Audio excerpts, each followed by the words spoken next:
Hello and welcome to this Blood on the Severn Beginnings 1878 episode 2. I'm Chris playing Ambrose Gorn of Clan Gangle. I'm Alice, playing Susanna Willoughby of Clan Toreador. I'm Blair, playing Temperance of Clan Cappadocian. And I'm Zan, playing Thomas Lazarus of Clan Samiti. So tonight we have something very interesting for you guys. We're playing, as you know, our series of 3 one-shots that are historical for Blood on the Severn, and we're focusing on each of the factions. So last week it was 1645 Camarilla, and out of that, spoiler alert, a new faction was born as a faction, and that is the faction of the Autarkis, the Independents. And the characters today are all members of the independent faction of Bristol. So, a few things just to say. Thank you very much to everybody who has helped and support us. These are really difficult times for everybody, and we have struggled to maintain our output. So the first big thank you goes to our beautiful disaster ghouls, and especially to the 4 players that we have today. Players last week and players next week, you have saved us. You are the ones that are making this possible. Other than that, be safe and wash your hands. So we're doing this remotely. This is the second time we tried it on online streaming. So if there is any issue, be sure to mention it on the chat. Or I guess it's that way. Or I don't remember which way. Tell Dylan, because this is a Dylan Appreciation Week. He's on the tech ghoul side of things. And this is Victorian era, 1878, Queen Victoria's reign. But this is at a different time. The Industrial Revolution and the marvels of steam power have come. Decent society is a thing. This is the time of Conan Doyle and some of the very important novels that would define certain things or aspects of the late 1800s. Dr. Jekyll and Mr. Hyde comes to mind. Will be done during this era. This is Bristol, and Bristol has been a very important city for the last few hundred years. Not the most important city in England, but right there, approaching the likes of Manchester and Liverpool as a port, or London in importance. But these new times are hitting harder on Bristol. The harbor proper cannot hold bigger ships. The massive steamboats that are being produced, anything over 90 meters, cannot go through Avonmouth all the way to the harbor. So now some of that business and some of that traffic of people and goods is happening slightly detached from Bristol. But that's from the mortal side of things. From the kindred side, from the vampire side of things, the Autarkis are pretty much in control of what they want to be, which is trade. That's how it started. And nowadays, they also take care of enforcing certain laws, certain agreements. In the late 1600s, the Accords were signed, in which the Anarchs and the Camarilla agreed that with the intervention of the Master of Trade, things would be sort of settled between 3 factions. And with those 3 at the head, and with a lot of important ways of dealing with things, how to deal with transgression intersect. What happens when one sect gets disrespected or attacked by another? How our votes decided, big decisions, things that like alter domains, all of those things needed at some point someone to enforce them. So some of the autarkies have taken on those. It is important to mention that right now the Camarilla is the strongest faction in Bristol, mainly because about 150 years ago or so, 100, um, Roger Smith, formerly known as Roger Jenkins, the one of the most important figures of the Anarch movement and one of the leaders or baron of their Anarch council, has disappeared, and therefore the representative of that triad signed in the Accords is lost. He's not around, has not been uh, replaced by anybody. And that makes things very difficult because the Camarilla always push to do something and they only have the Anarch vote to stop them. Now, let's go to a mausoleum, a small mausoleum in an area of Bristol that is a hiding place and also a meeting place of two of our characters. Temperance and Thomas are right now in a mausoleum in Thomas Haven. It looks creepy, very creepy, and it is probably by design, and people leave you alone, but also not great if you want to feed around your area.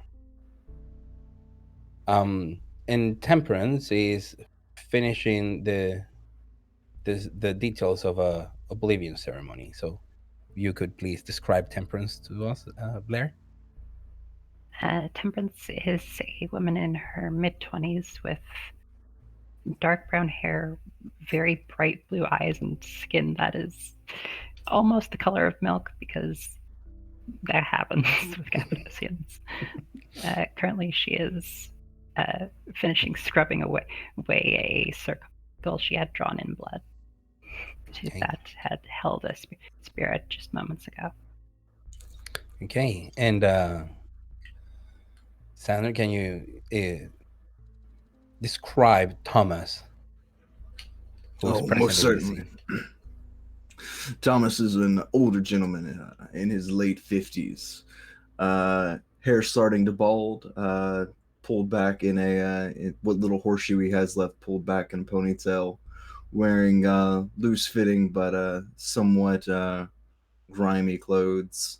You can see in his he wipes his hands through his mutton chops and picks up a bottle on the table of deep red wine and takes a long drink from it and looks to Temperance. So the spirit answers your call, Temperance. Is it done? It is. Is it finished? And the room, for a second, you can feel the pain stop. It ceases. And the spirit just looks at you, smiles. Thank you. You are released. Our services are done. Temperance and he's just sorry? Temperance just nods and dismisses him. Bon oui. And the wraith takes one last look at the corpse that you brought to him, the corpse of his killer. And revenge completed, he feels vindicated and vanishes again to the Shadowland. So, Thomas, this is not the first time that you've seen Temperance commune with the spirits, but every single time it is slightly different. And you do understand your own bloodline, your own, the descendants of the Baron you understand about this. You understand about life and unlife and death. But what you have known to call the true line, the originator Cappadocians, they have a mastery of souls, while you have a mastery of that step in between life and death. And it's interesting to see those interactions from time to time. The stage is yours to converse about what just transpired. Well, it's always satisfying to help soul quiet their rage. Do you have plans for the body? I do believe I have a buyer lined up. If you don't mind me taking care of this. Feel free. I have as many as I currently need for my research. You're too kind as always, Temperance. Would you care for a glass? I would be delighted. Of course. And Thomas pulls out a second bottle with a glass and continues drinking from his bottle without a glass. Okay. Sorry again. If at any point the display or anything crashes slightly, we're trying to sort any technical difficulties. I believe right now we lost Alice, but she is back. Well, she will be back soon. And in the meantime, let's have a conversation between the Thomas and Temperance. So you have not heard from your sire, Temperance, in ages. But sometimes you send wraiths to try and see if you can find her, if she can establish contact. You have mentioned in the past to Thomas that your efforts have been in vain, but at least now you have somewhat of an idea of a new ceremony that perhaps if he were to help you, you both could perform in order to try to establish a connection through the Shadowlands. It would involve passage through the Shadowlands. Now, how does Thomas and Temperance feel about physically entering the domain of wraiths? Yeah, I do feel as though it is time for me to fully embrace my role as a psychopomp. It's a journey that I've been curious to make.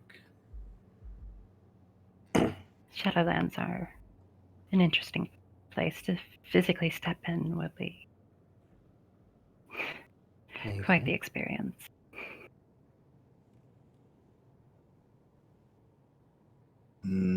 Well, is there anything you would advise me to do to prepare myself? Satiate your hunger. Oh, madame. Hunger is a vice I always feed.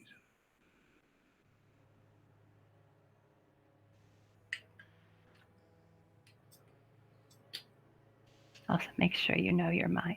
Things aren't always what they appear. Ah, Sorry about that. It looks but like we've with lost- a we've lost guide Thomas as for a sec. expert as mine, surely we're prepared for anything that might arise. Hopefully.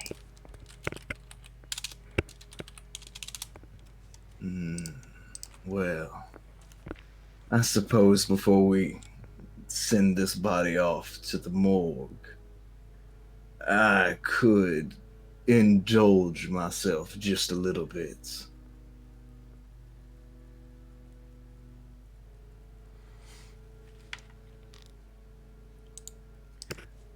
And with that, Thomas will take a penknife from his pocket and kind of leave a small gash on the fresh corpse's wrist and let it flow into the wine bottle before he, as it fills, he takes it back to his nose and brings it up and takes a deep whiff and goes, yes. So have you thought about the ritual?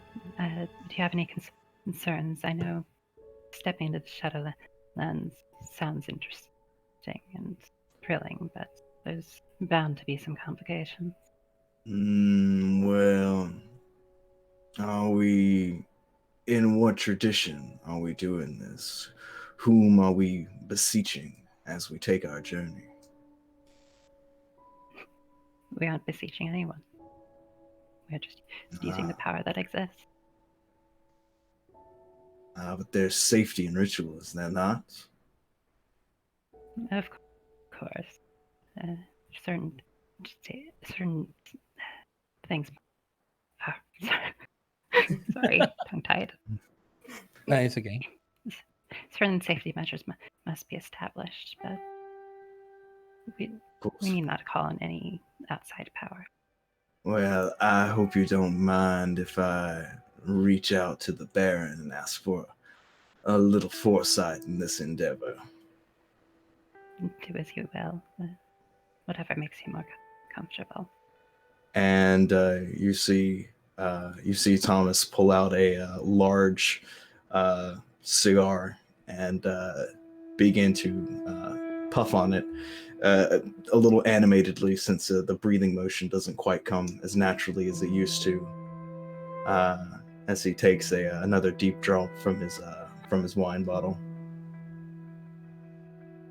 And this is an interesting setup in which, as we were discussing, Thomas and Temperance are sitting, two old friends, very old friends, in a graveyard outside a mausoleum, in what could be a sort of a makeshift DIY garden chairs, in which Thomas is sitting lazily with a cigar and his bottle, and Temperance is sitting opposite him with the wine that was offered to her. The mysteries of life and death are always there, and it's been millennia since your clan and bloodlines have tried to find what has happened and what will happen.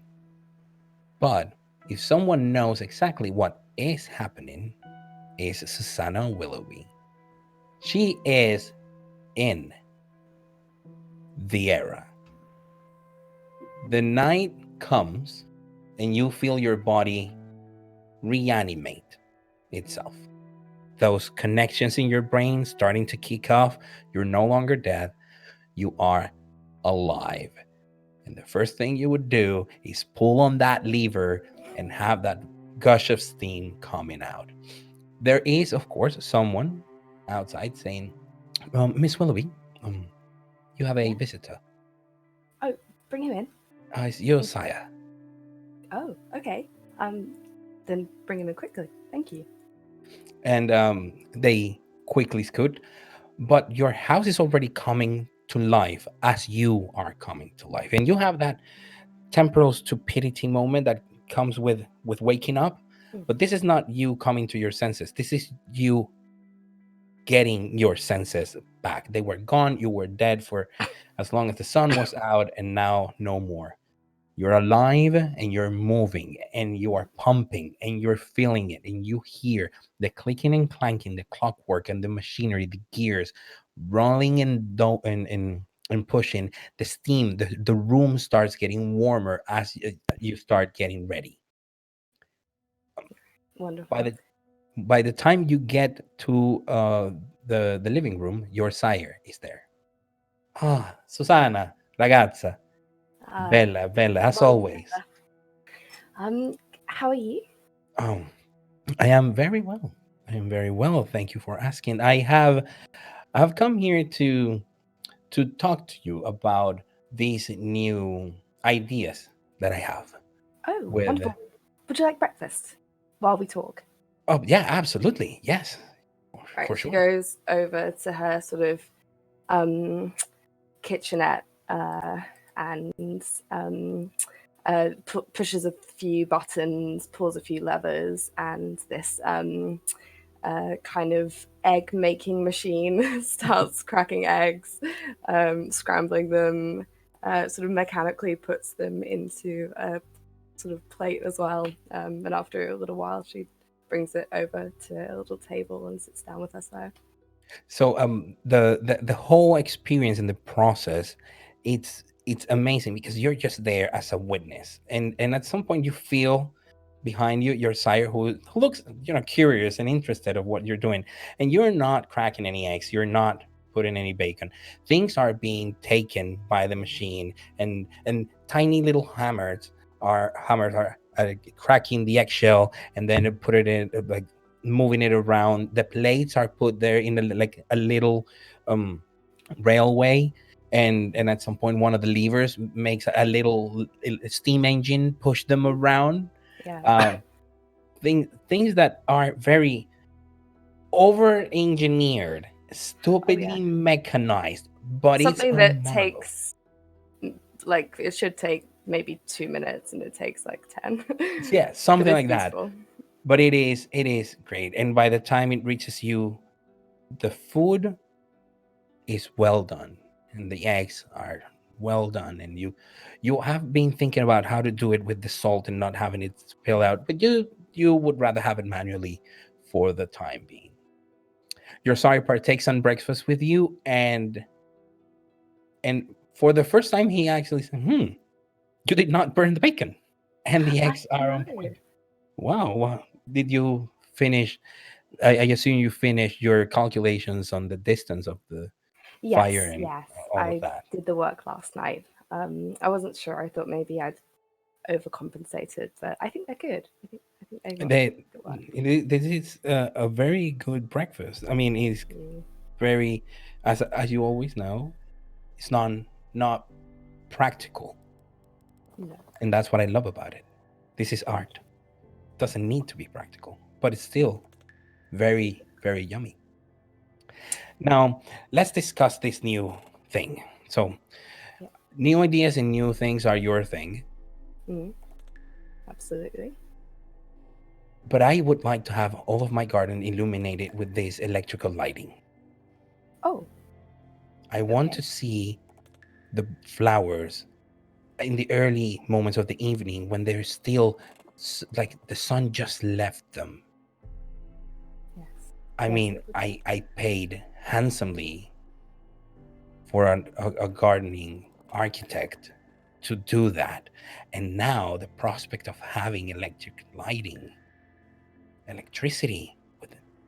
I mean, no more gas lamps that need to be very dim or very close, and no, we will not have it. I suppose. Yes. No, I mean, it's practical, isn't it? Yes, but It's- the garden needs to be seen in its beauty. Oh, absolutely.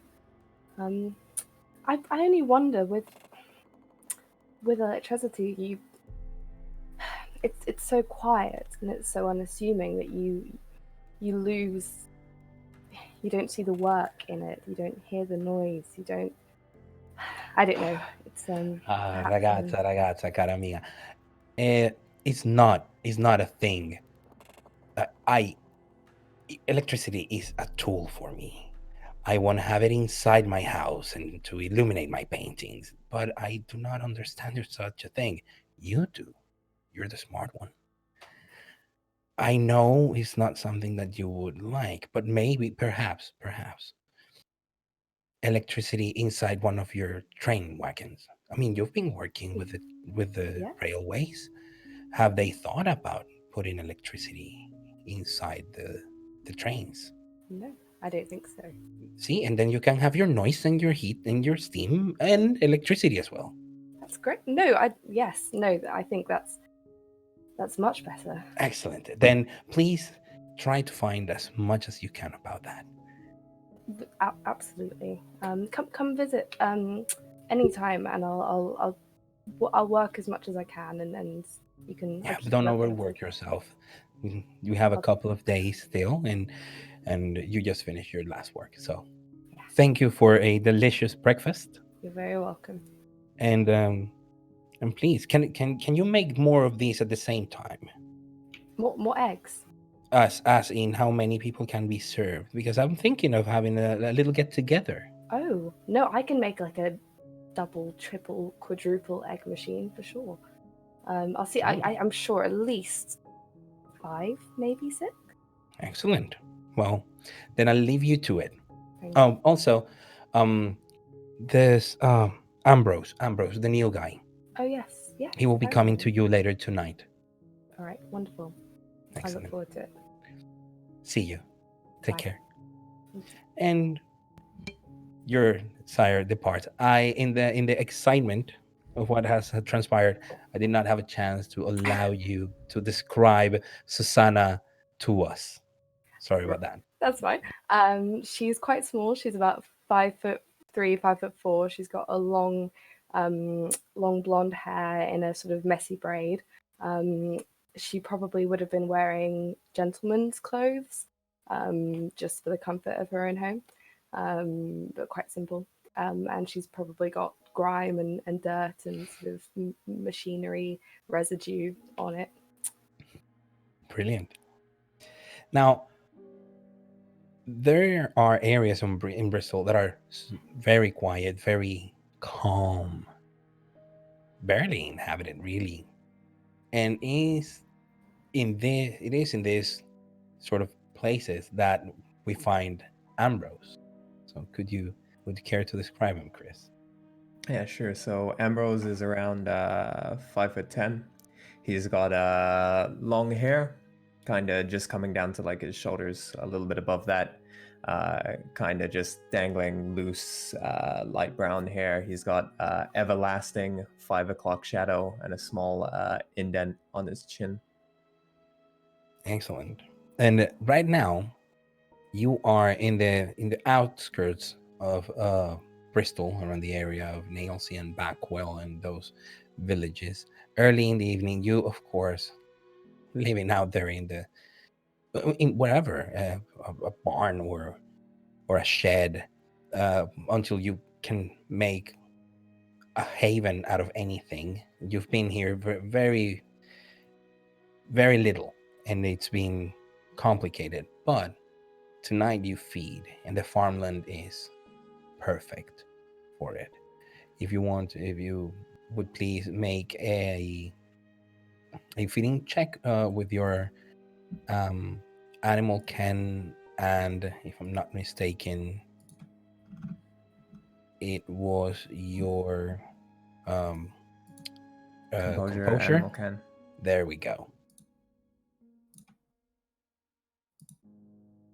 That's enough. That's a good roll. 2 successes. So you end up in one of the areas around the farmland. A couple of farmers would have some stables in which they would have draft horses, and you would gently feed off of one. You are not wanting to feed too much. You don't want to overdo it in an area you don't know, but you have been told that this sort of area is kind of safe for these independents that you have sort of joined.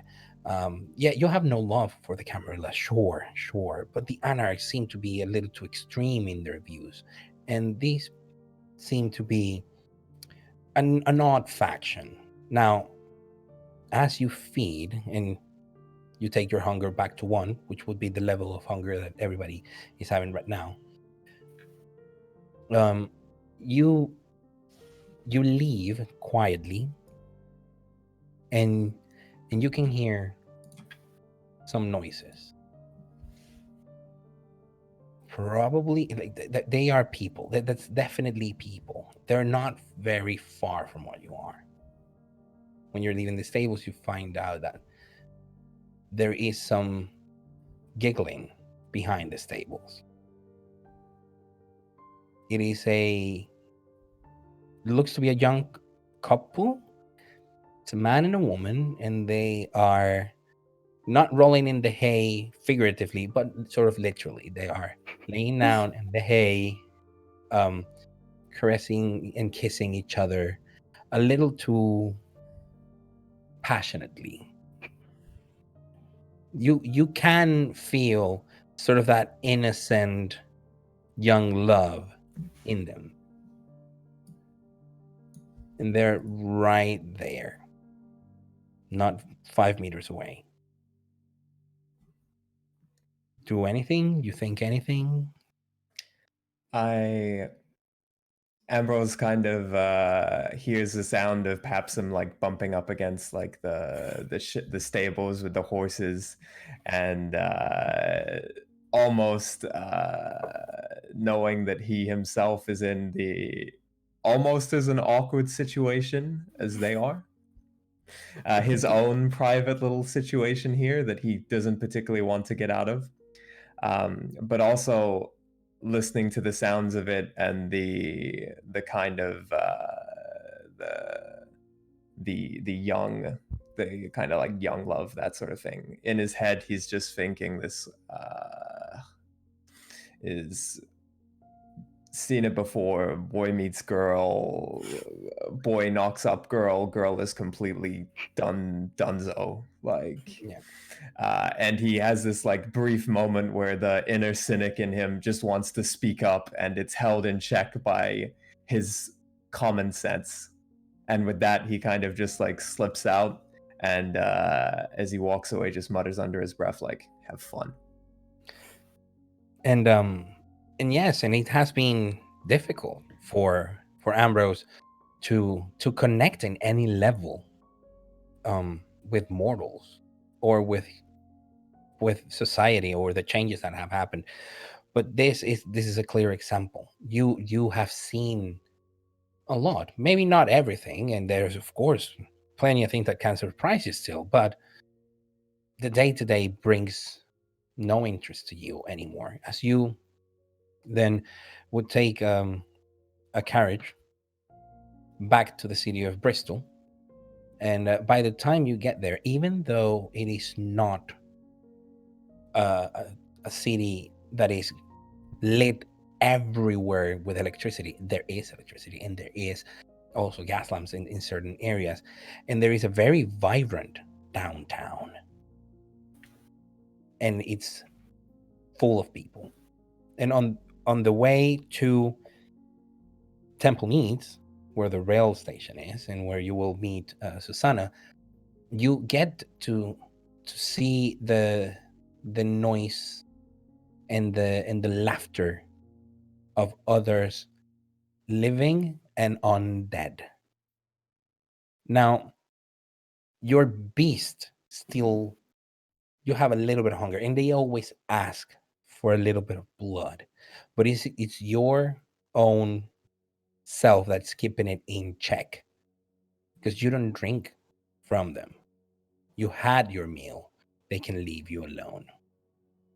The worst part comes when you get to the train station. It is loud, it is dirty, it is hot, it is muggy. Or at least where Susanna is working, which is in the steam engines and then in repairing steam engine. So, approaching the middle of the night, Susanna, Ambrose shows up in the workshop. Oh, hello.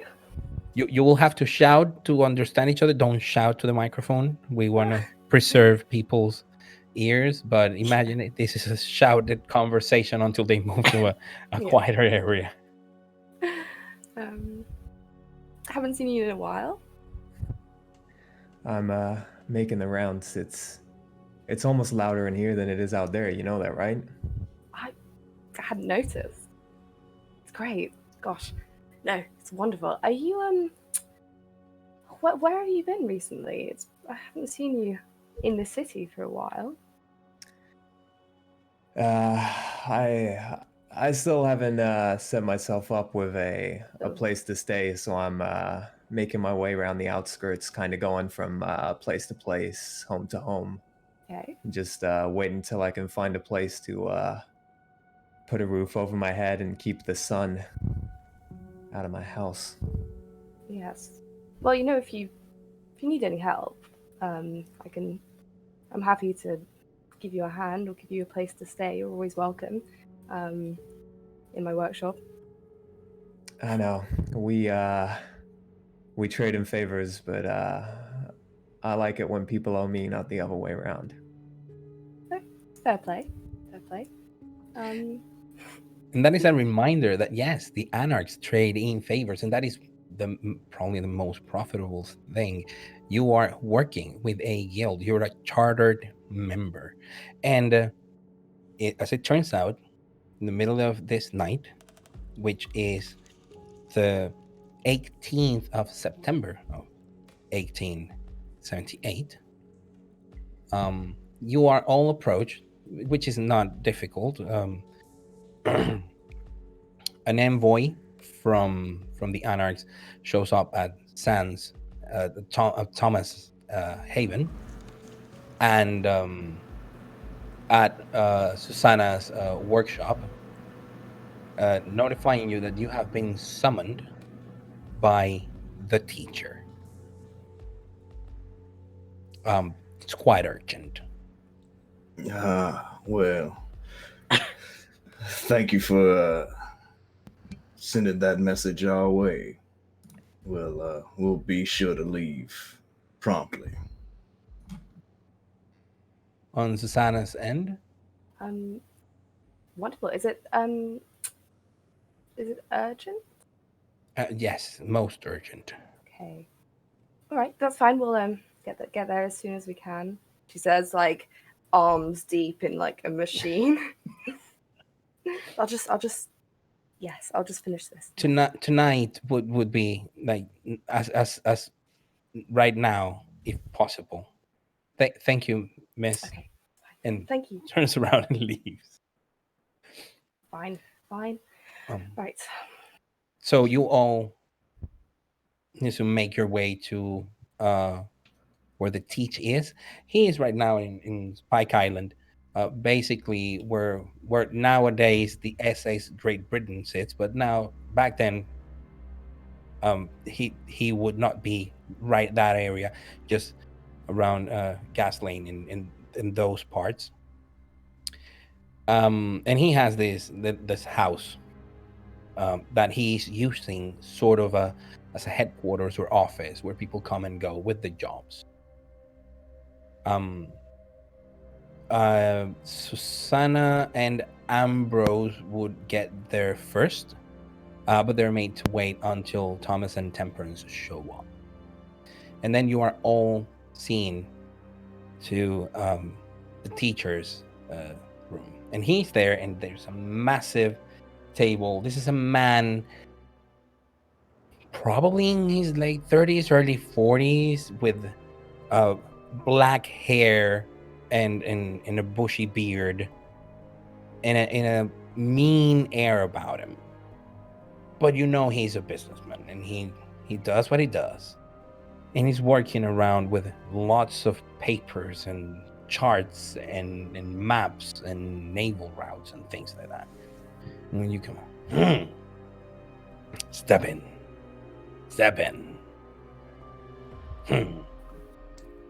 Thomas holds the door open for everyone else before slowly sauntering in himself. Thank you.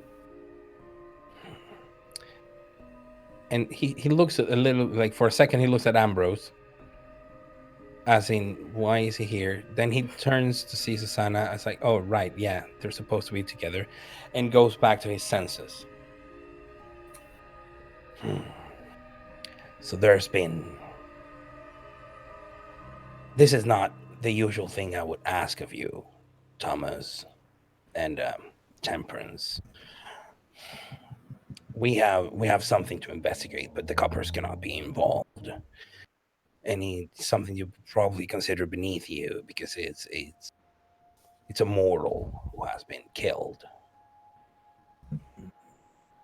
which is not what I would expect a mariner to deal with.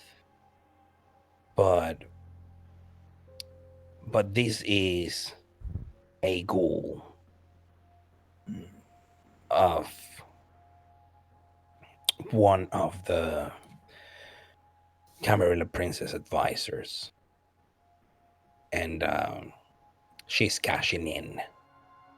Boons owed to make this an investigation. She said she wanted the best, so I thought of you. Now it happened near the looms, Susanna. Yeah. So it happened near the loom. So the machinery, I don't know. No, absolutely no. That's what we call you. You're our specialist in that. There is not much I can tell you. It happened earlier tonight. The name of the man. Oh, I have it right here. And he starts like rustling papers and trying to figure out what he has and what he hasn't had. And I do promise I have it on my notes. Do you still have the body for us? It's there. We close it off. No one is going in, no one's going out, but we have to be quick and make haste. This is Jonathan Marston. That's the name of the boy that died. Well, I say boy. He's a man, but he was a ghoul. I don't care. Favors were cashed in, boons were exchanged, and someone of the prince's court wants this solved. So I know it's immortal, but I mean, she's getting her money's worth, okay? Carlos, is he being sketchy? Can I roll like insight or something? Is he look like Oh, he is 100% every single time you have had a conversation with him as sketchy as you can imagine, okay. as I have portrayed him. Yeah. He always seems like he is not giving you all the information or not doing, but that has never given you professional issues. Now, you have probably never met him outside because you're fairly young-ish. You have never met him outside of the line of work. But he's always shady. He's always like that. Okay. So of course, there will be compensation, and these will manifest in a minor boon. Lovely. So we will see how we deal with that. And what's to be done with the body after this? Is it to be returned to the ghouls? Master? I told her I didn't want to deal with that. We don't deal with that anymore. We are no longer... We don't want to be involved with anything that deals with ghouling and the like. That's why she's paying and cashing in and trying to get this sorted. That's the issue with all this. So she'll send someone to pick him up. Sure. Just find out what happened. Just another thing that you need to figure out and provide us with a report. If there is someone that needs chasing, then maybe we can squeeze more favors out of her. Understood? Yes. Okay, I got a coach outside waiting for you, so you can make haste. Fantastic. Thank you very much. Thomas puts on his silk hat that he's taken off and puts it back on his slightly shiny head and opens the door for everyone else. Okay, and as you depart, this is a good moment to talk to people about our chronicle tenets. Now, the reason that the teacher is squeezing favors and boons, and the reason one of the Camarilla would spend them so much for a ghoul, it would be because of the outlook of the world right now. And the chronicle tenants are that outlook of the world. Right now, the chronicle tenants for 1878 Bristol are, of course, my faction, right or wrong, that is defining tenet of Blood on the Severn. And with three factions vying for power, it is always relevant. It was 200 years ago, it will be 200 years from now. Some things never change. Others, however, do change and do change massively. The Victorian era is a moment where upholding the norms of decent society is very important, and that's our second tenet: upholding the norms of decent society. That means no murder, hobo, crazy stuff of killing people in the streets, or going about making an ill name for yourself. The Victorian society can be quite pointed on that, but behind closed doors, anything goes. So, upholding the norms of decent society is one of our chronicle tenets. But perhaps the one that is relevant right now is that slavery is evil. We are post the time of the slavery being abolished, and right right now the prevailing social sort of mandate is about the personal freedoms that come with it, and that extends to kindred, blood bonds, ghouls. Those are a form of slavery, and those are not well seen. So someone somewhere out there is gaining stains for having a ghoul, and now the ghoul is dead. But to have that investigated, you will have to ask for favors. So you are taken in a coach all the way to the industrial area, not era. Well, yes, you are there, but you are then. Well, my English. Oh my god. So you're taken back to through Bristol into the industrial area, in which the textile industry, they usually do, of course, everything you would imagine, but some big looms that are steam powered and machined deal with canvas for sails because of the harbor still being here, and some sail ships being still relevant. And this is the case of the place where you can find the well, what is left of the body of Jonathan Marston.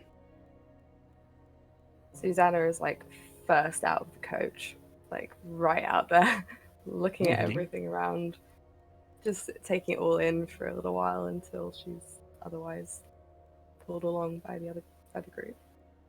Okay, so you go out. You're like the looms have been shut down. Everything. Some of the you can see on some of the cauldrons. You can feel the heat emanate, um, and you can see condensation in some of the pipes that would be conducing of the steam. So it tells you that it's been off for no more than an hour or two. Um, for the rest of you, the scene is gruesome. So the looming machines tend to have lots of moving parts that they cross together, and then a wire send, and then they cross back. And that sort of scissoring movement can be devastating if it catches an unguarded limb. That's not the case with this man. It was more than a limb. He fell sideways to it. Now, if you want to do anything, the place, of course, it has blood in places that it shouldn't have. It's a tall structure. They have brought people have brought lamps, gas lamps, to illuminate as much as possible.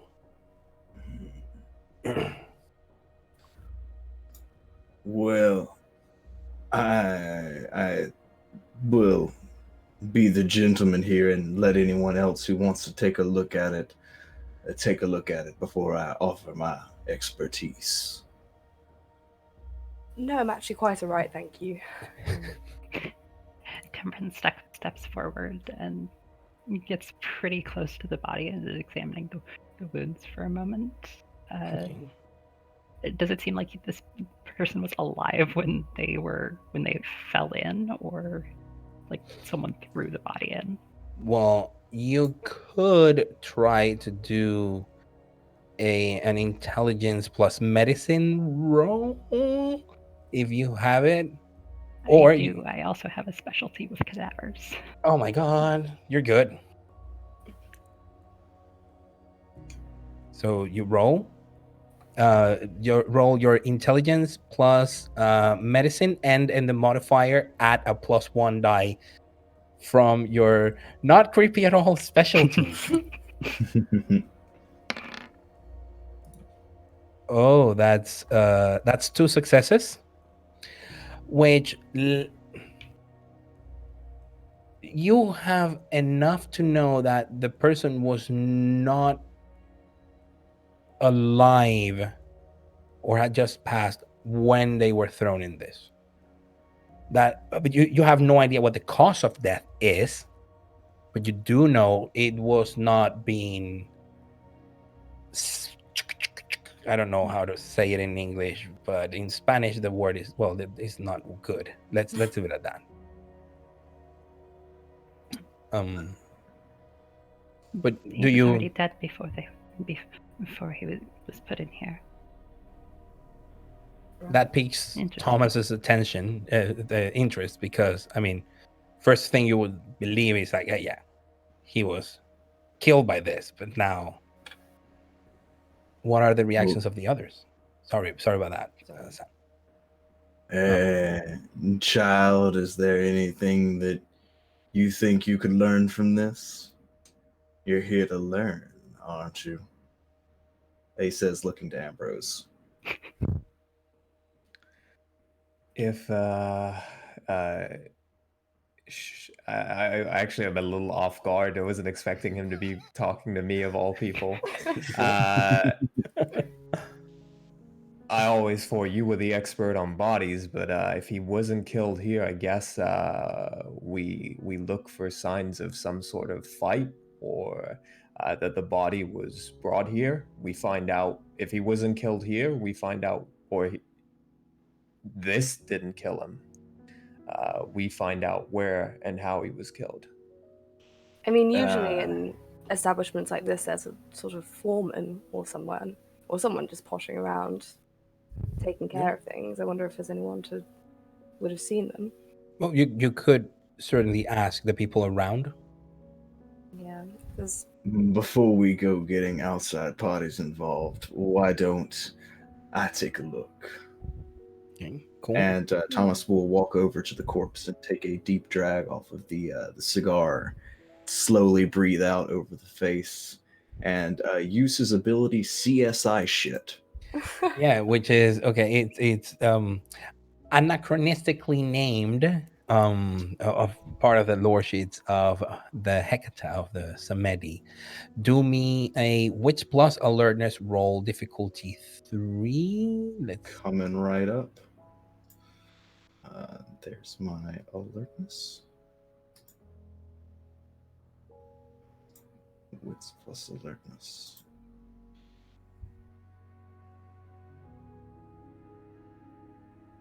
Yeah, it's an awareness roll using wits. Yep. Ooh, right on it. 3 successes, Nice. exactly what you needed. No more, no less. You take a drag, puff some smoke, and then you can smell. Smell like almonds? Hazelnut? No. Oh, you recognize that smell.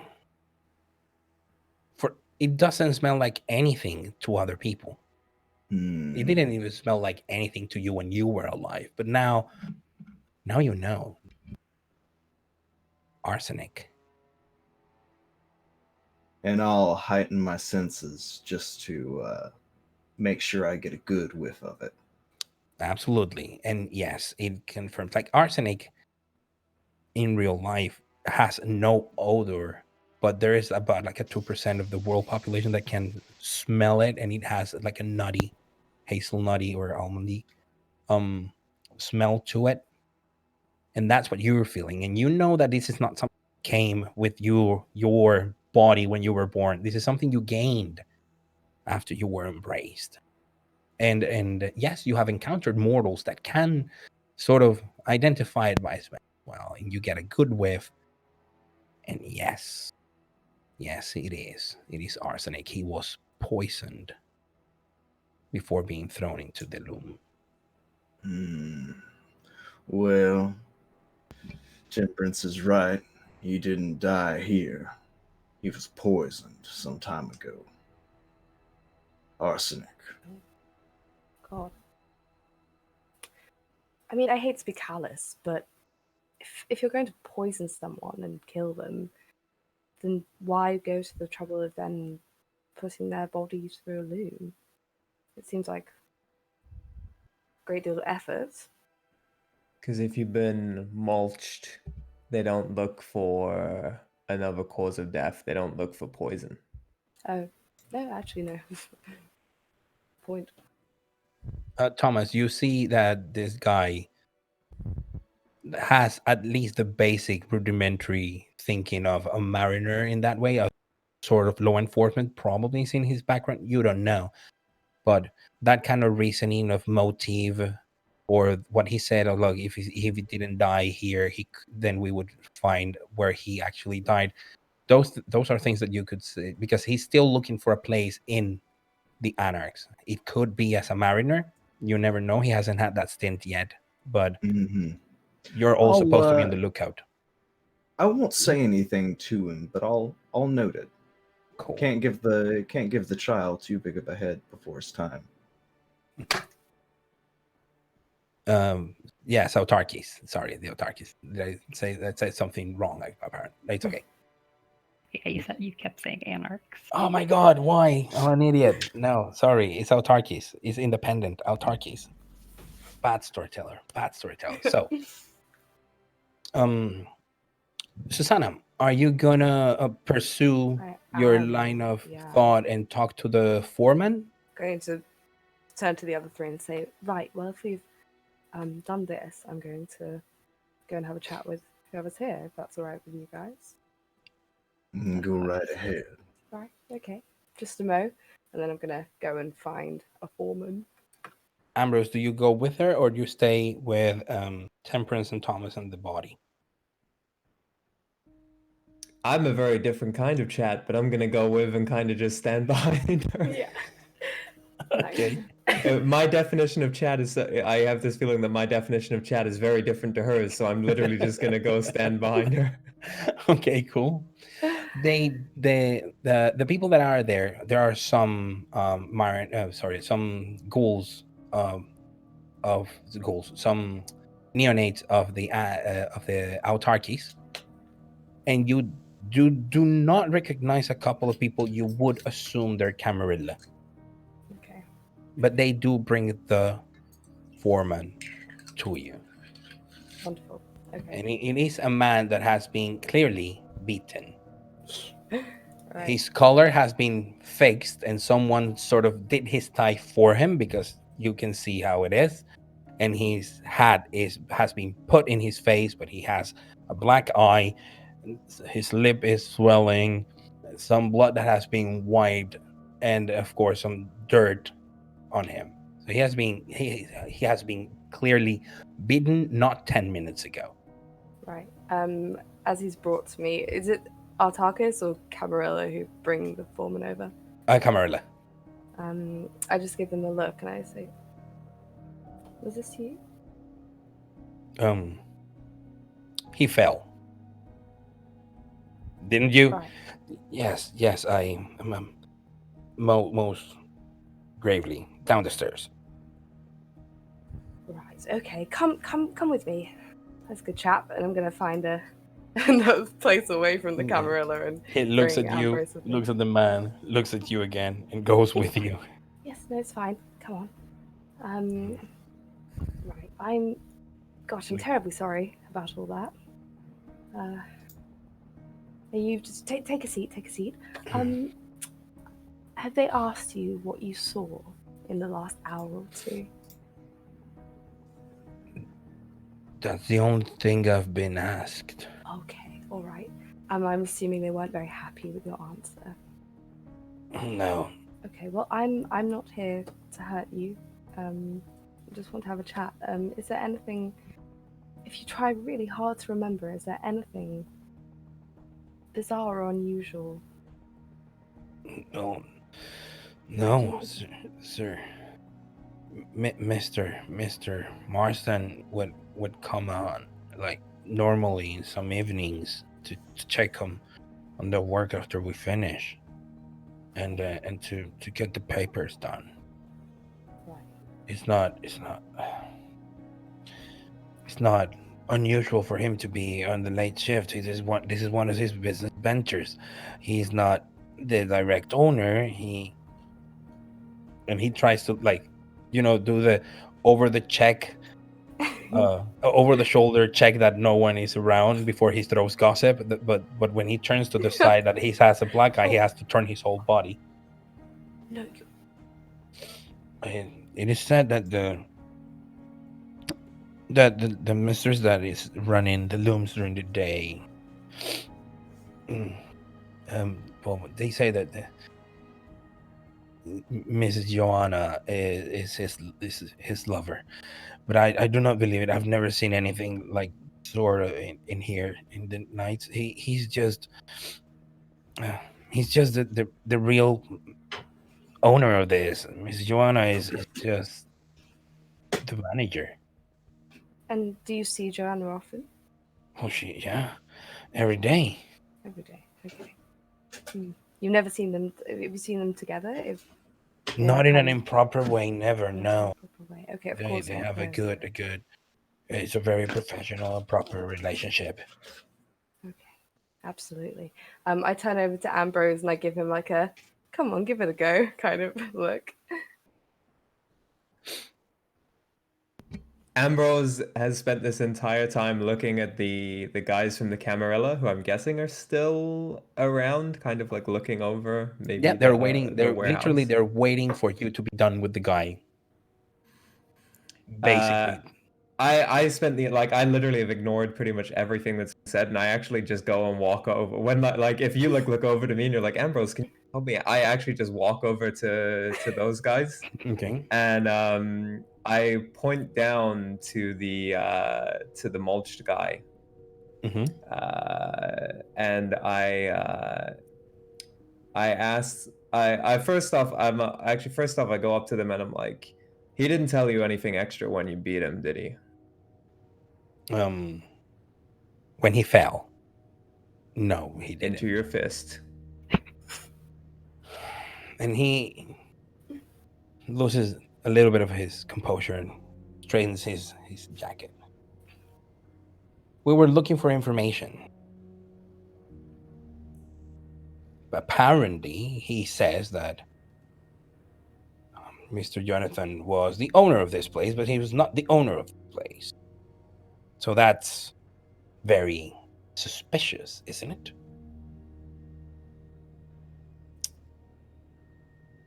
I mean, he's a ghoul. He might be running it for someone else.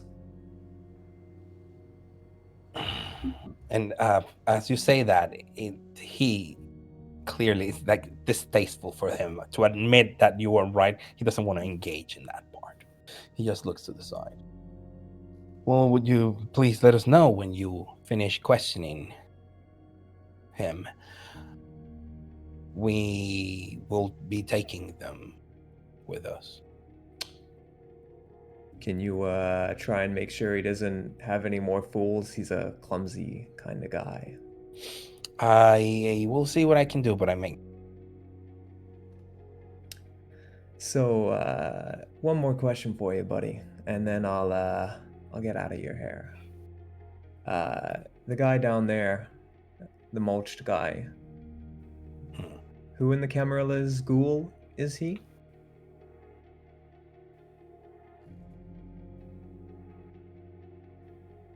someone important. What is it to you? You have a job to do, right? I'm just trying to do my job, find out what went on, get you guys the answers. We're working for you. Technically, we're in this together. Okay. So you're trying to keep a cool face and trying to get him to heed. Give me a, I would say, we're in this together. I mean, yeah, you can try to do it through composure plus persuasion, or unless you want to intimidate him, intimidation. But it would, what if you're just trying to convince him straight out? It would be just a composure plus persuasion roll. Okay, just the composure. Let's try it.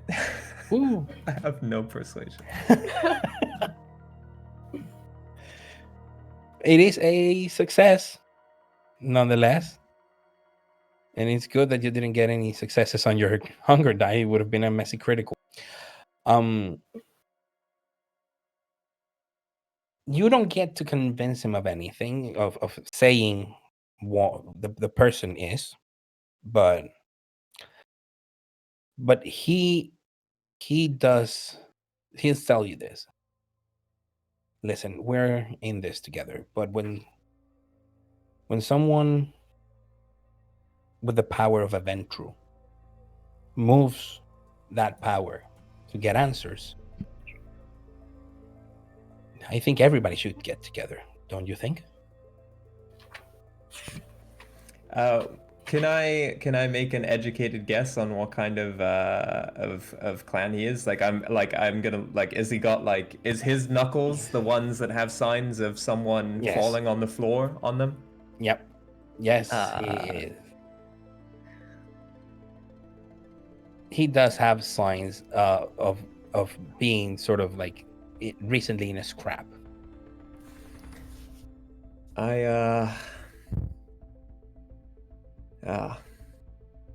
Could I make a guess whether he looks like more like Bruja or Gangrel or?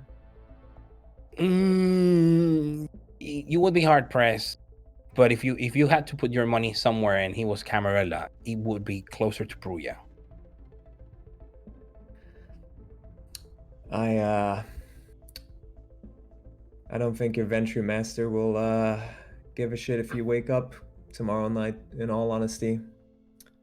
But thanks. And I will I'll walk back to Susanna. Okay. Just give me a second.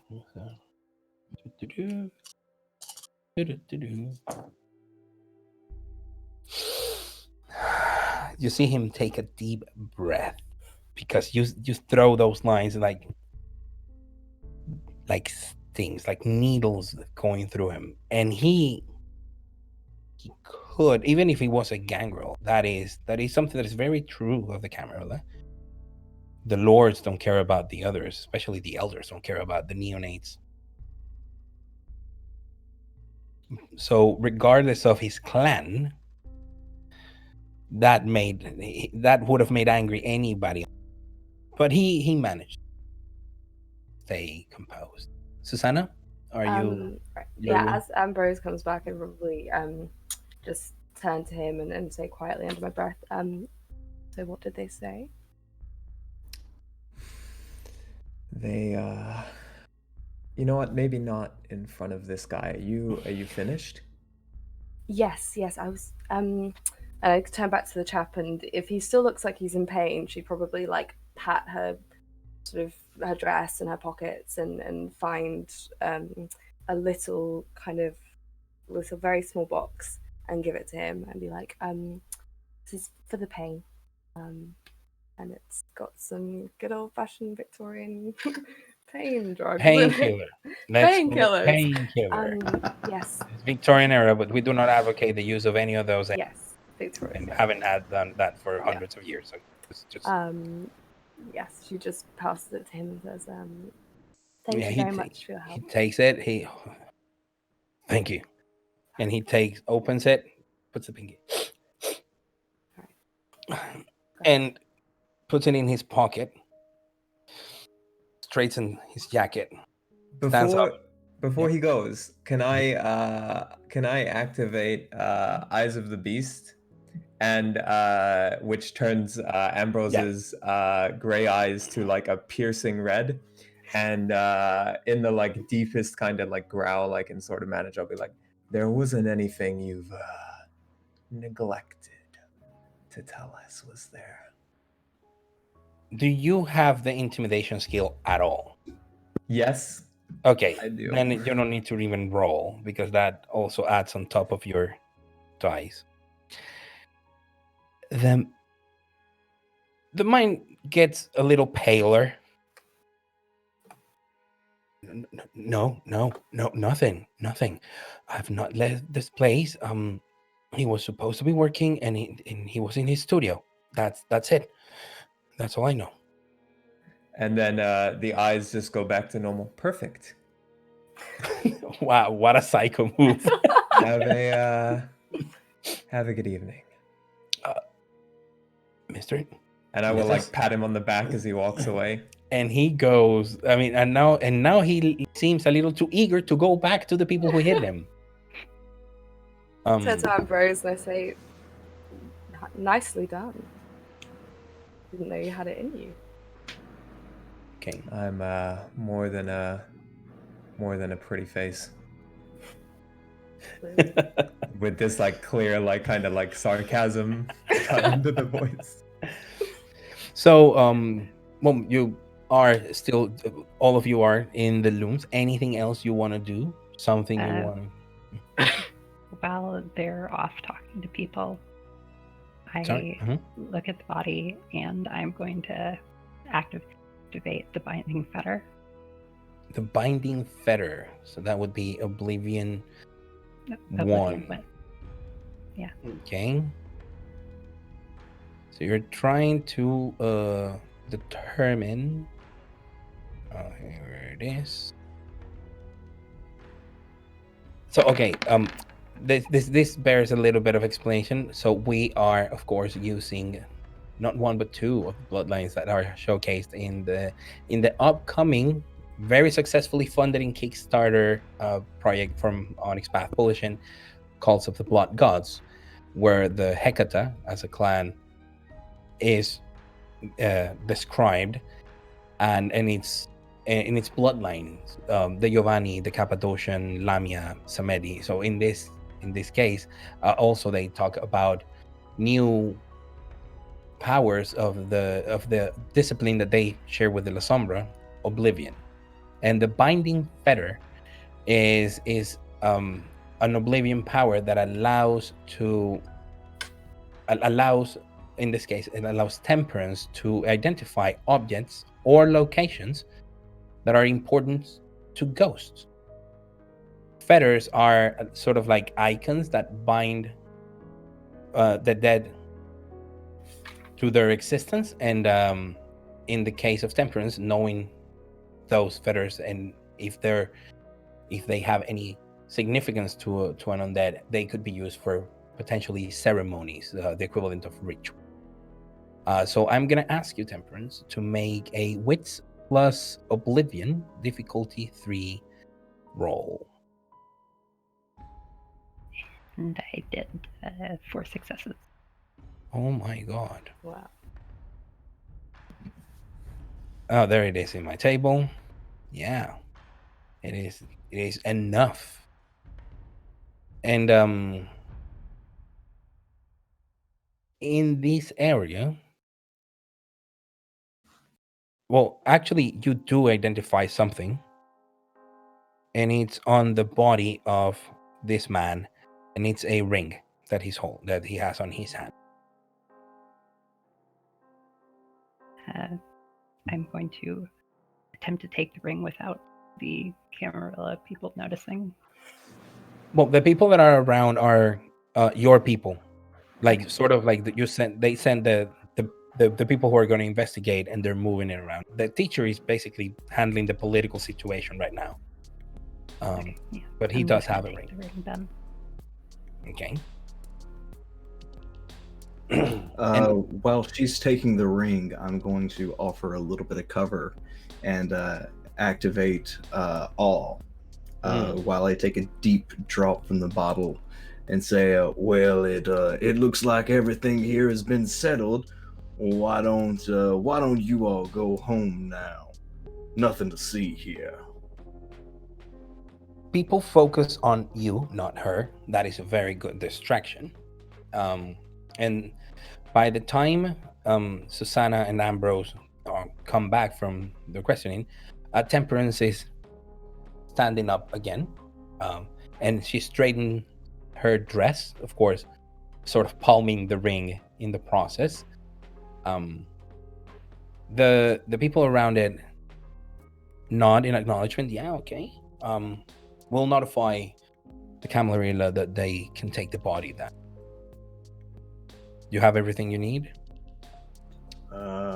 I'm gonna make sure I touch it before we leave, just in case. Okay. You do. And I'll refill my wine. No, it's a ghoul. That's a terrible idea. Never That's mind. a terrible. Thank you very much. I think Thomas goes for it in a slightly addled state and then realizes his mistake. Not today. Not today. Not from him, at least. Okay. Before we leave, can I do a quick search to see, like, if I can work out if I think he's been killed elsewhere, where the body would have been brought in from, or if there's any signs of where the body was brought in, or if there's any signs of that it was like, maybe he was just like, maybe it could be that he was like the poison kicked in and he fell into the mulcher, that sort of thing. I'm looking for that sort of stuff. Yeah, absolutely. You could make an investigation roll, and I would assume that it would be with intelligence, unless you wanna be there for a while, and being very meticulous. But if it's just a quick look, even it's wits plus investigation. If it's what you're trying to do is like a quick glance and moving around, it would be wits plus investigation. Anyone? You're doing this on your own, right? Can No I help. also get in? I'd like to aid him as well. If people want to assist, that'd be cool. Yeah. Okay, so we're using one of our own house rules for aid. Who has the investigation skill and helping? I have investigation at 3.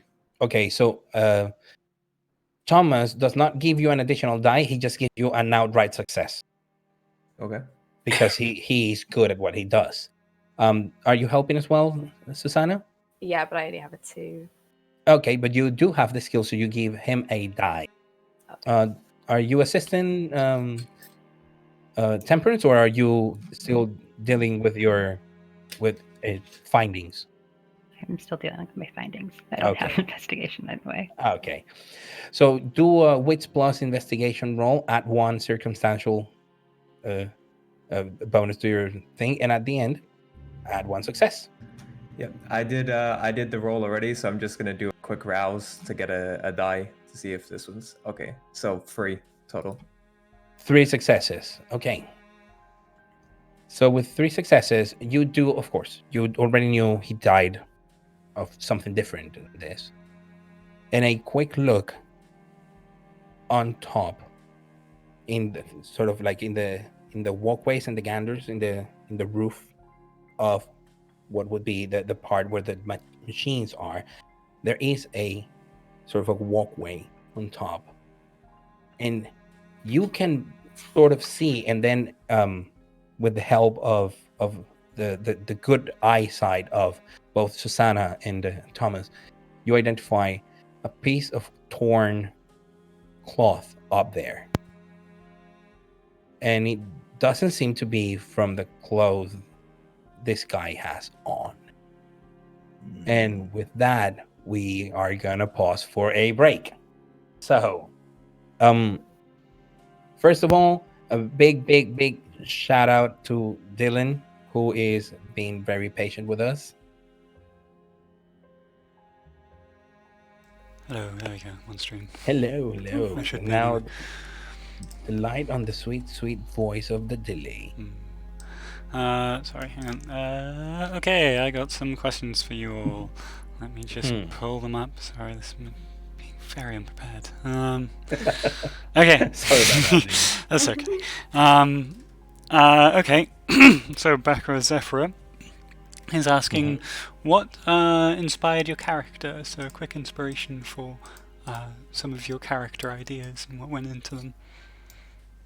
Okay, so for those of you playing the home game, Oda Serafa is Phil. Mm-hmm. So Phil is asking, well, what gave you ideas for your characters? Let's go in order. Chris, the idea Sure. for Ambrose.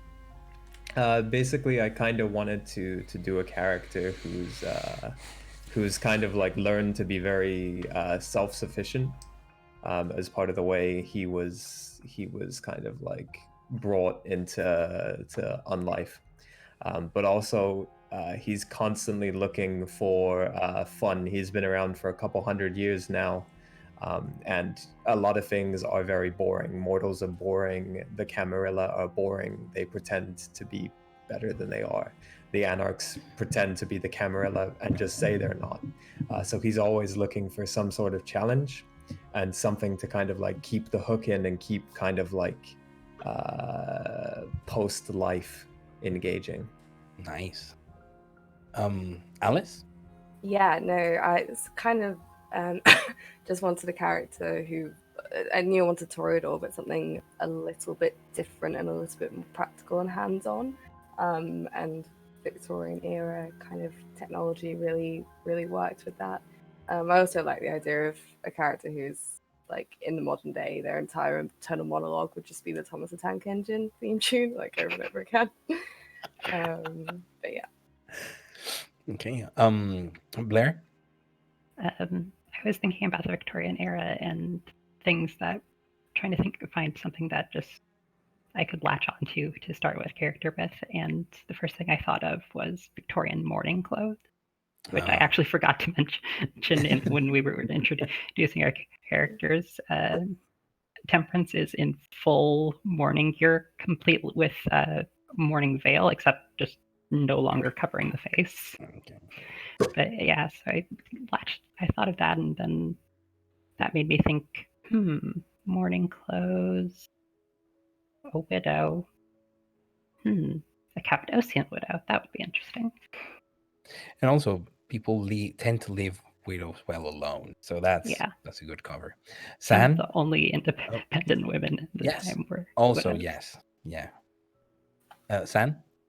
Yeah, I actually listened to a podcast and then fell into a Wikipedia black hole about two resurrection men called Burks and Hare.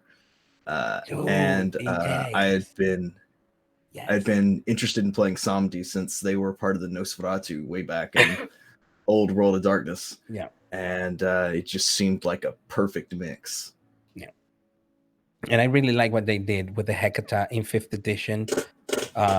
Just grabbing some seemingly disconnected bloodlines and go, you know what? They are all one clan that had like a major thing happening to them with the Giovannis and the Cappadocians, and then people in the colonies with the Samedi and the Lamia, and they brought them together. And I think it's very interesting. Of course, right now it's 1878, no Hecata, but pretty cool. Thanks for the character concepts, guys.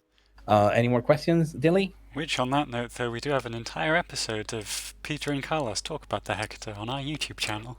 Yes, that's a great segue. Yes, so thanks. Kirsty is asking for some quite nice something that made you smile or laugh today. That's so sweet, Kirsty. Something that made me smile. I shouldn't be saying it because my brother told me not to, but neither my brother nor any of my relatives watches the stream. So if any of you know, yeah, as far as I know, but I know that the people that he wanted to tell himself, he's done it. But my sister-in-law's pregnant.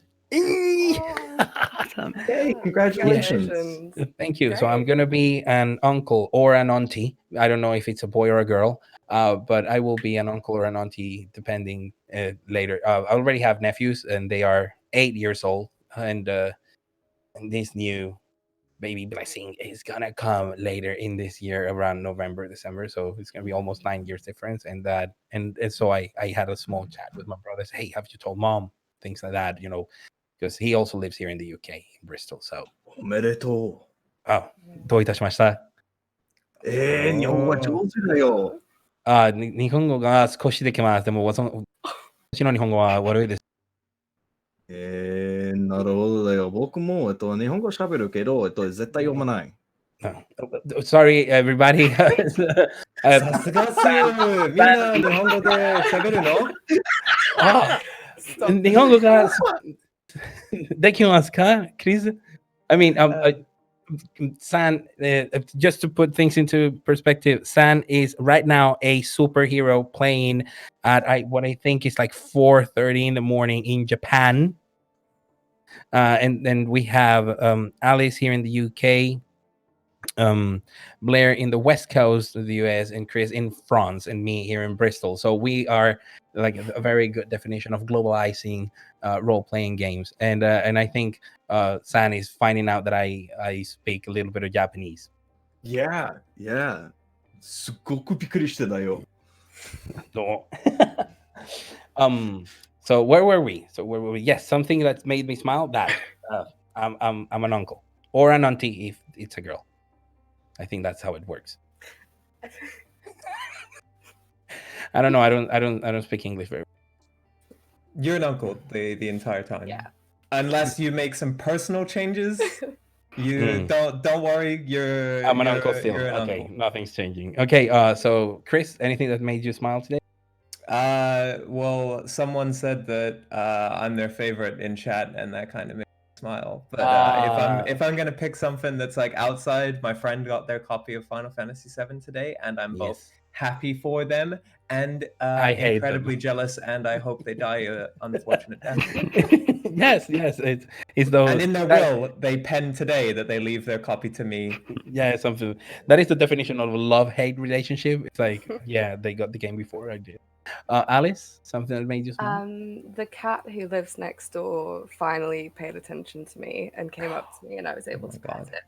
Because it's been an absolute bastard for like a year, and finally I'm in its affection. So that was glorious. Blair? Mine is also cat related. When I woke up this morning, I opened the curtains in my room, and the neighbor's cat was just sitting on the windowsill outside. Oh, nice. Zan? Oh, we're slowly getting more and more cat related. I woke up this morning and found out to my delight that the cat had decided to spend the night snuggling me instead of my partner for once. So that was delightful. That is okay. Not for your partner who must have woken up. It's like, uragiri, traitor. I'm jealous of all of you right now with your cat-related news. I'm okay with my news, so I'm happy. Thank you for the question, Kirsty. Any more? As Peter says. Yeah. So we'll go for quite quick ones. Red Siren 86 is asking Temperance, how many ghost friends do you have? So many. I will always have many. Temperance, many ghost friends. Next. What Hogwarts house would their character be? Starting with Chris. Okay, with your character. What Hogwarts house would Ambrose be? Hufflepuff. Hufflepuff. And he's got no idea why he's there, and he hates every moment of it. Susanna, what would Susanna be? Ravenclaw. Temperance? Temperance would probably be Slytherin. Yeah, Thomas? Slytherin as well. Yeah, I imagined. Next one. Do we have a next one? Is that everyone? No. Hello. On questions, you mean? I thought we were going through houses. Sorry. Okay. Next one is, what did you have for breakfast? The question. So, Chris, what did you have for breakfast? I feel like I've rehearsed this before, but I'm an old man, and I cut up fruit and I put it in oatmeal, and I make myself some warm oatmeal. Or if I'm feeling really exotic, whenever it's too hot out, you can eat oatmeal cold. There you go. You all learned something today. Thanks for that, Chris. Alice? I had Special K, nice and simple. Nice. Blair? I had an orange. And San? I had breakfast as dinner, and I was trying to get into the kind of the spirit, and so I made some Cajun roasted veggies, and my partner brought home some McDonald's, and kind of topped that off with a little bit of whiskey. So that's nice. Not doing too bad. And I had a sandwich, and it was in the morning. It was before 12. That counts, right? Success. Because I know there are people in chat that must be judging me right now with their judgy typing. Anything else, Dylan? We'll just go final one with a statement from Wiccan Assassin. It's more of a statement saying a statement at Ghost Balti Justin says, "Hi, he can't handle technology tonight." Alexander. Well, thank you very much. And I will leave you guys with that. Bye. Okay. So thank you very much to all of you for your questions. Let's dive back right in.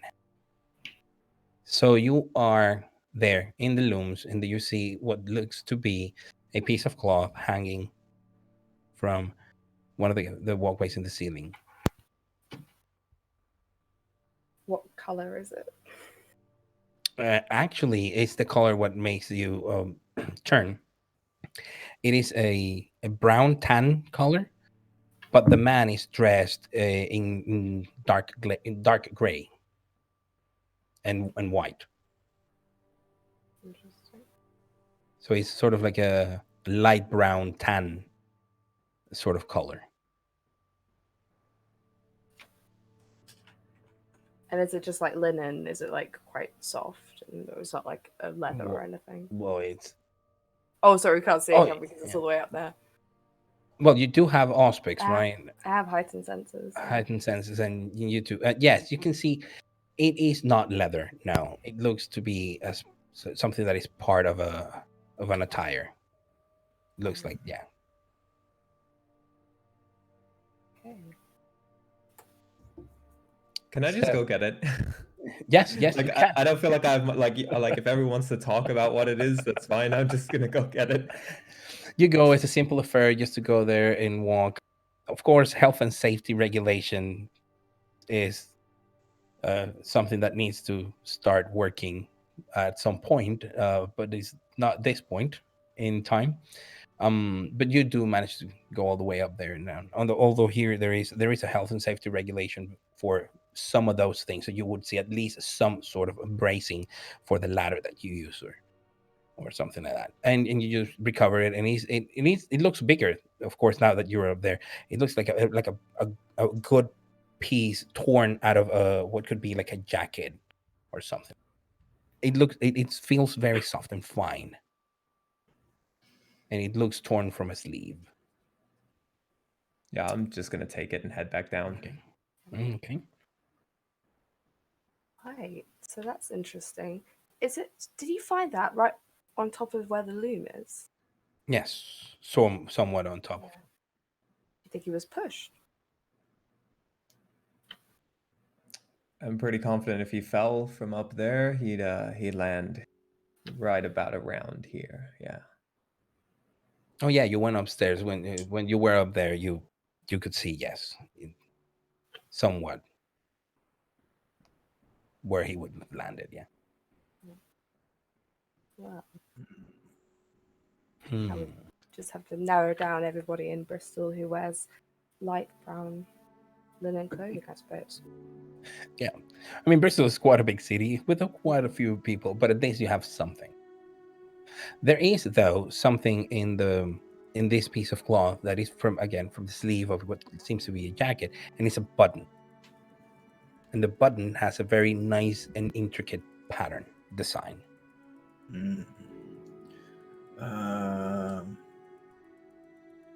Well, and I pull out my pocketbook that I keep my social appointments in, and look to it and see that I have a pressing date. Okay. Well, does anyone have any ideas, or should we enlist some help? I mean, could you hand it over for a second? And Sure. I'm gonna have a look. And do I recognize the design on the button? Do you have any knowledge of the sort of fashion industry or textile industry in Bristol? No, then you No. don't. Cool. Also, you're not the type of toreador that No, spends nah. most of her nights in Elysium going around and being. No, you're not a social butterfly. Quickly hand it back. Not a clue. What was your idea? I have a friend who might know a thing or two. He tends to be involved in certain circles, and he's not consistently reliable, but when he is, his information is good. Is there any risk in asking this person? Are they going to ask for a boon or? Well, he and I are friends, so I'm safe at least, but it might put you in poor standing with a Camarilla should they see you talking. Not sure any of us are particularly interested in being in good standing with a Camarilla. We're doing the favor for him, and I've already made a friend in the Camarilla tonight, and if he's there, I will just wave. He's somewhat around it. He doesn't return the wave. They got no etiquette. I think unless we've got any business left here, have we checked his pockets? And no, you have not. You almost forgot the most important thing, and I will check his pockets. He does have a piece of paper. Well, of course, he has some loose change and some keys, but he does have a piece of paper that has been folded, and he has an address for the Clifton area. Interesting. Well, why don't we go visit your friend first, and then see where that leads Sure. us? We can certainly do that, but I will warn you all to be on your best behavior. His ilk is a little touchy sometimes. What's the problem? In the 100 years you've known me, when have I not been on my best behavior? Well, I know, my dear, that warning wasn't intended for you. It was more intended for these new bloods entering our territory. Oh, I won't worry about me. I'm a real charmer. Oh, I can attest to that. I actually will nod in Susanna's direction. Well, let's be off then. Okay, so And I think I have a meeting scheduled tonight with my Setite friend. with Florian. I do, yeah. Yeah. So you actually do show up. Florian has a nice house by one of the canals that is right by on the backside of the harbor side. It's not one of the most ostentatious and opulent ones, but he does have a small boat outside, and he works as a ferryman. Outside is Reuben, his child, whom you have met in the past. He's a fledgling still, but being around, and he makes sure that you wait just a second at the doorsteps, and he does small talk, simple conversation. He will not discuss anything related to his sire, especially not in the company of others. He's just doing small talk until you see a small group of people slowly, in ones or groups of 2 or 3s, or maybe lone individuals, going out of that house. And then you see the last person leave, and Florian sees you and beckons you in. He's dressed in robes. This is a man that looks to be in his mid 20s, quite good looking, but he's wearing odd clothes that are probably in fashion in certain circles, because some of those expeditionary forces that have been in the north parts of Africa and Egypt have brought some of those things. So the Egyptian regalia and paraphernalia are very popular. And Florian apparently is all over that, and he has the ropes and he has everything. Once you go inside the house, it looks like an Egyptian temple of sorts, because he's personally fascinated. Thomas, my dear friend, what brings Florian, it's what been too brings long. definitely what brings you and all your lovely friends tonight? It seems as though the Ivory Tower has decided to show their ivory belly and is asking for a little bit of a favor. I'm sure it Oh, would be something that you would like to know about. oh, absolutely. But how so? What has happened? This is an interesting development. They have seemed very untouchable of late. Well, they were until tonight when one of their ghouls was thrown into a loom after being poisoned with arsenic. That is a little bit of an overkill, don't you think?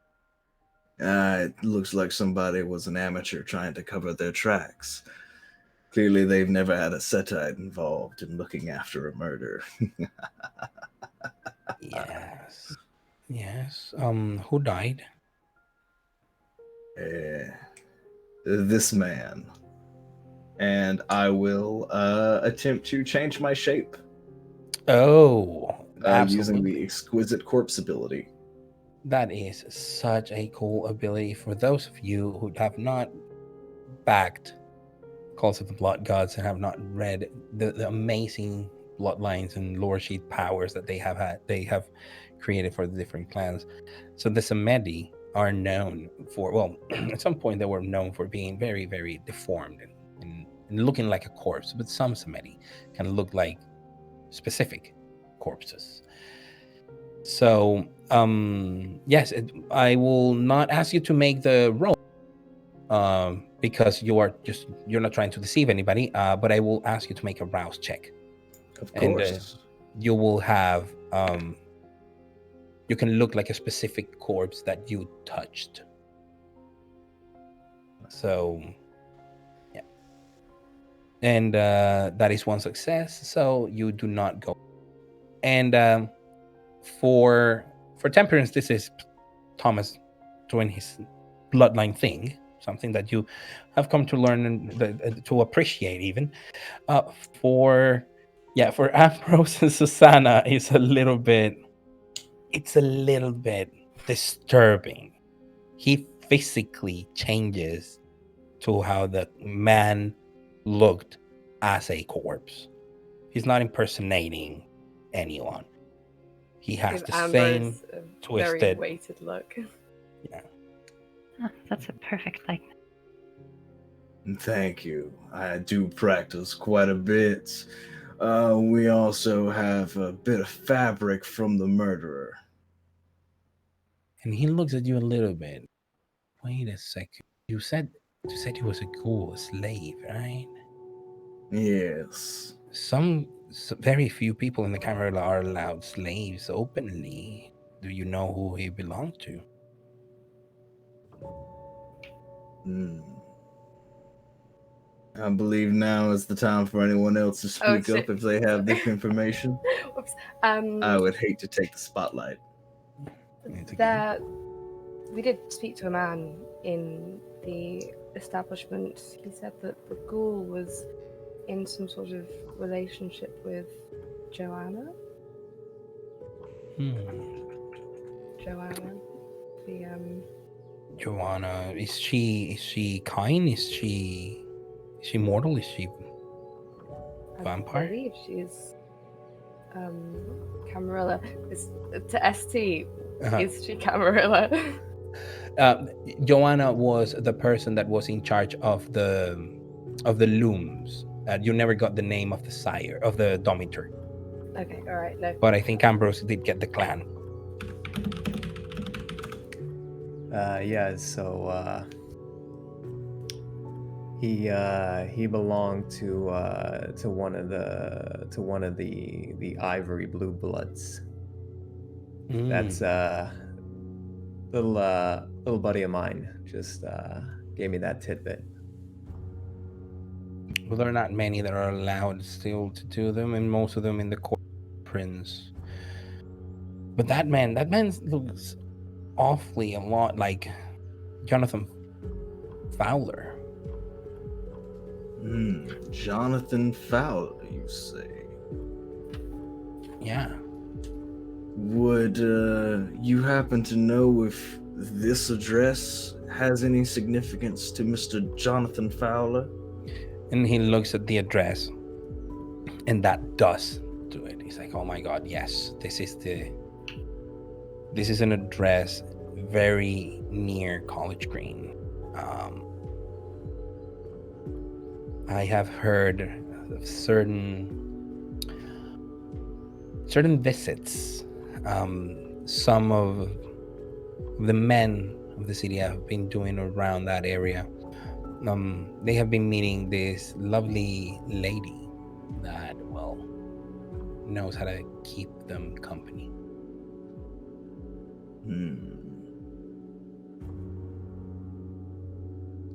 But not much else. Now, who would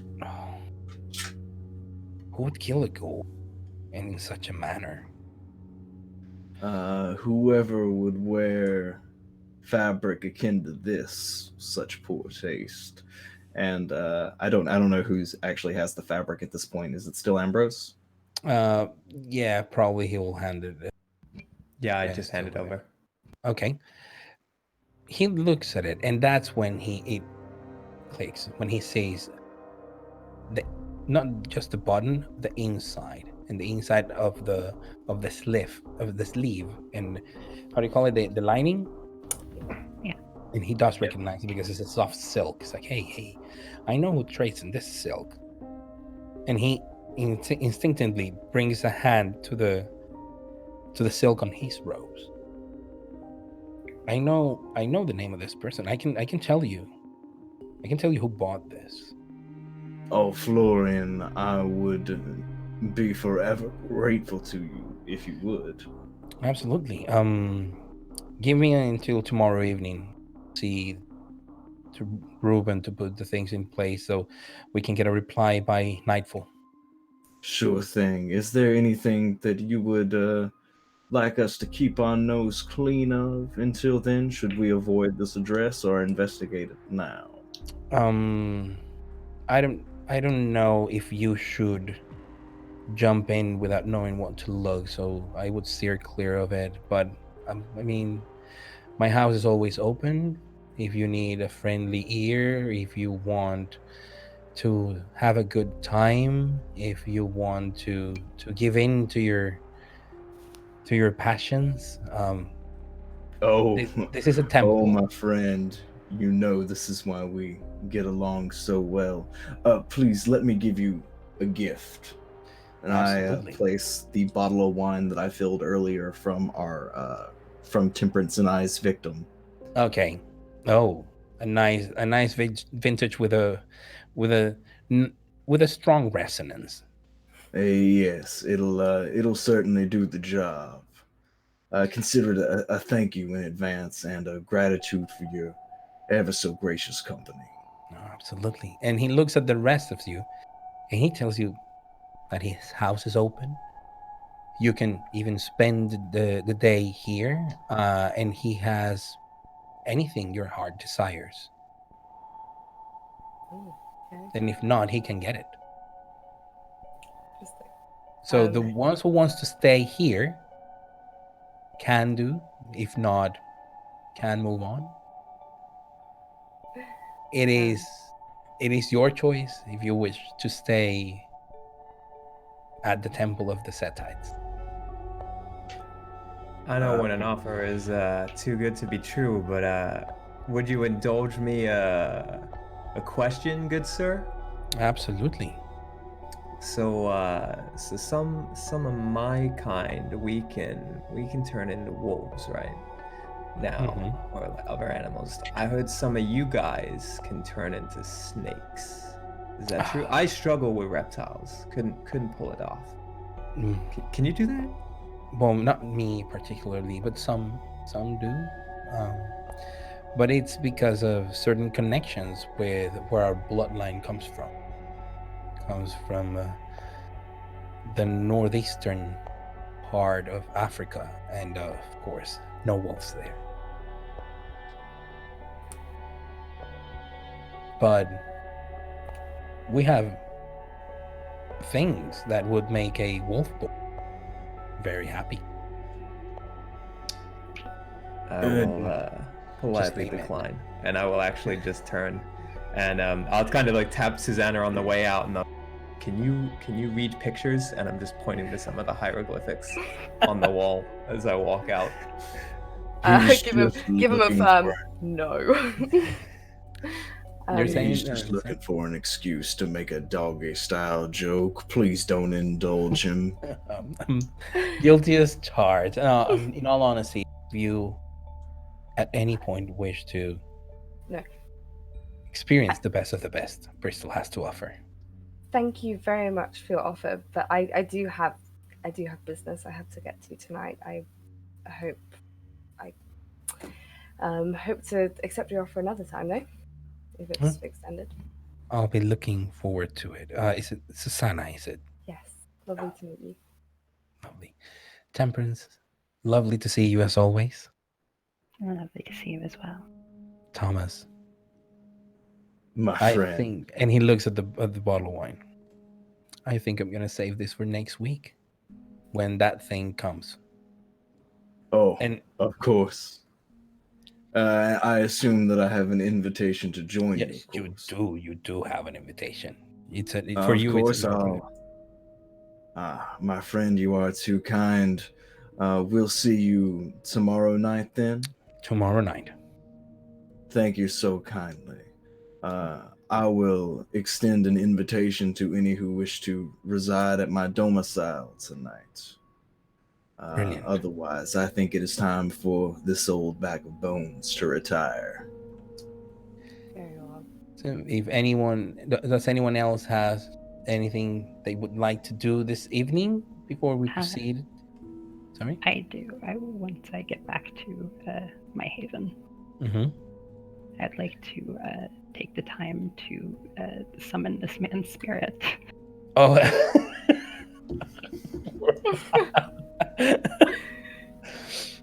Okay. It's just a normal thing as you do. So yes, it's going to be an oblivion ceremony, which is for those again who have not had the pleasure and joy of reading the book. It's the equivalent of blood sorcery rituals. Oblivion has ceremonies, and you are going to try and find this man's soul using his fetter, his ring, right? Yep. Okay. I think that requires a roll of, I think it's resolve plus oblivion. Resolve oblivion. At least at a difficulty 2. Before I do that, I would like to use my ability where the shroud thins. Oh my god, you're just styling on anyone. So for again, that this is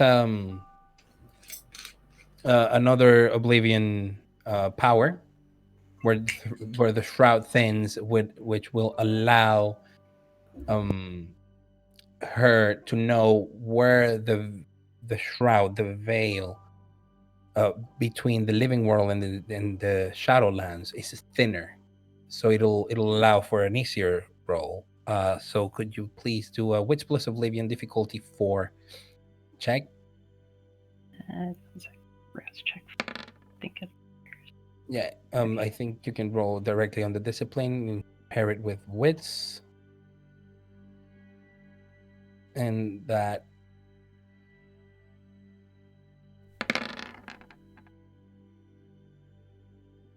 Okay.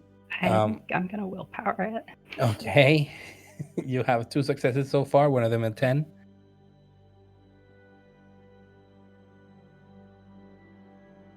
And you go to willpower. Yeah, you know what you're doing.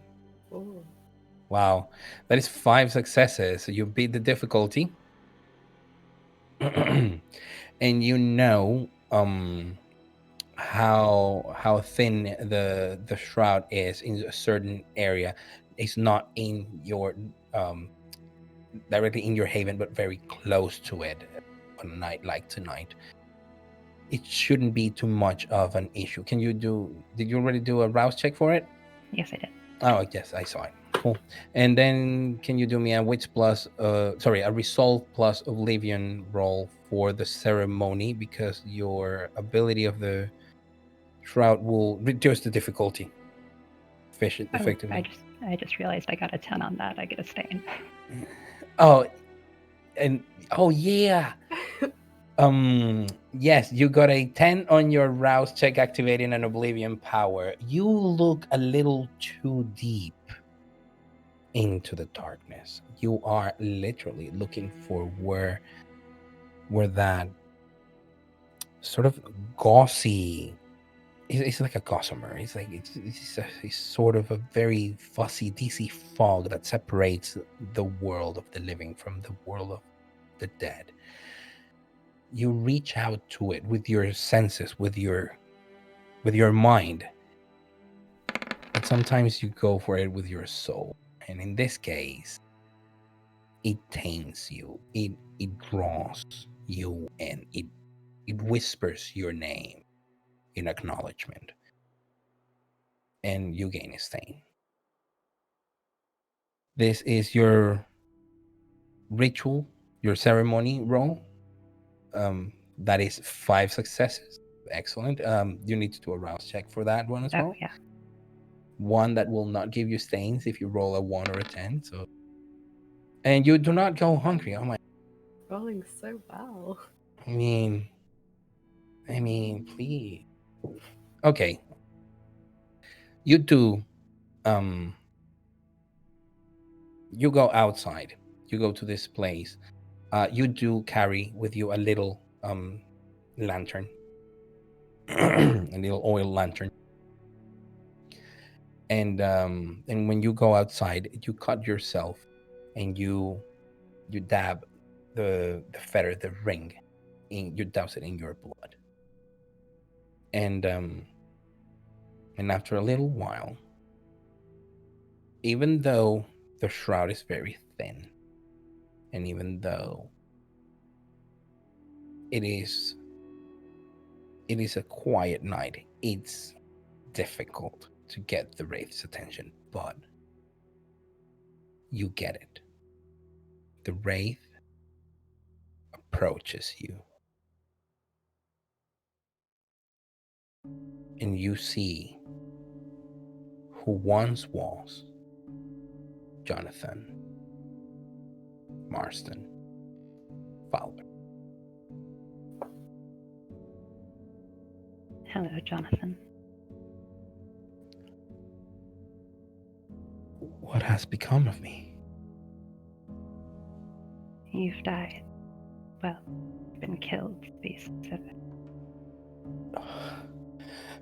But my mother, who's going to take care of her?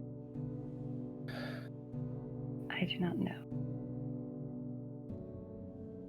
But we've been tasked with finding out what happened to you. Do you remember anything? Are you a medium? How you can talk to me? Yes. I never thought you were real. I always thought you people were. Oh, sorry. I was killed, you say? Yes. You have my ring. That's my family ring.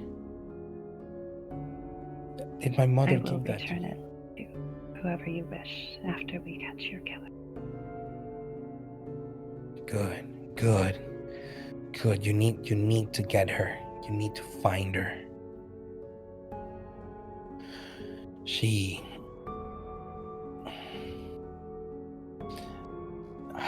I think it was the tea.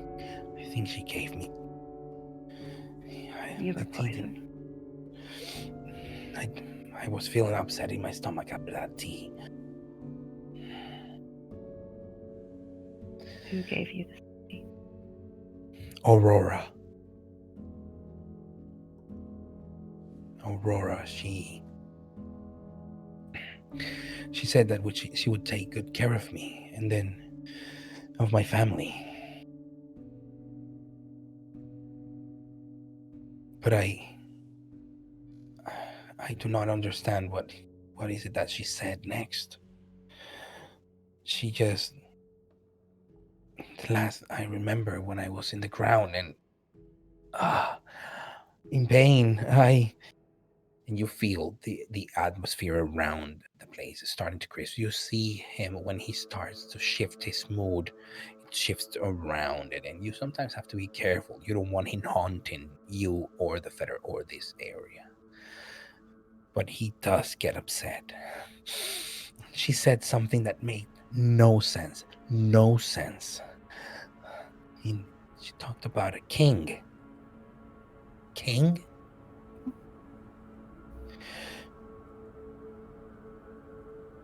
King? She saw me and said, King. Or something like 2A3. And I don't know what's 2A3. I don't know. It made no sense, made no sense. I will figure out what it meant. And I will help your mother in any way I can. And will that... Since we have ventured out. Am I in purgatory? Will You this release me and send me off to heaven after you have killed that woman?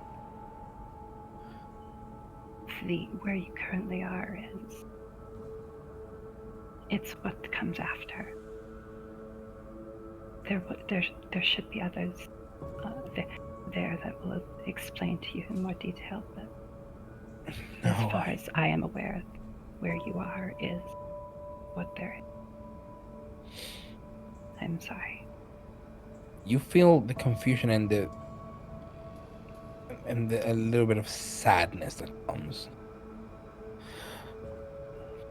Then he composes himself as best that you can see his corporeal form, and his corporeal form is pretty much of a normal man, very well dressed, sort of more old-fashioned than he was dressed when he was killed.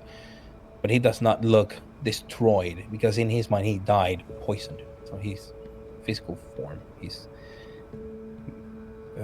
pathos, his face, that's what he shows. So very well. Would you please let me know when you have avenged me and returned my ring to my mother? I will be most grateful afterwards. I'll call you again once this is all over.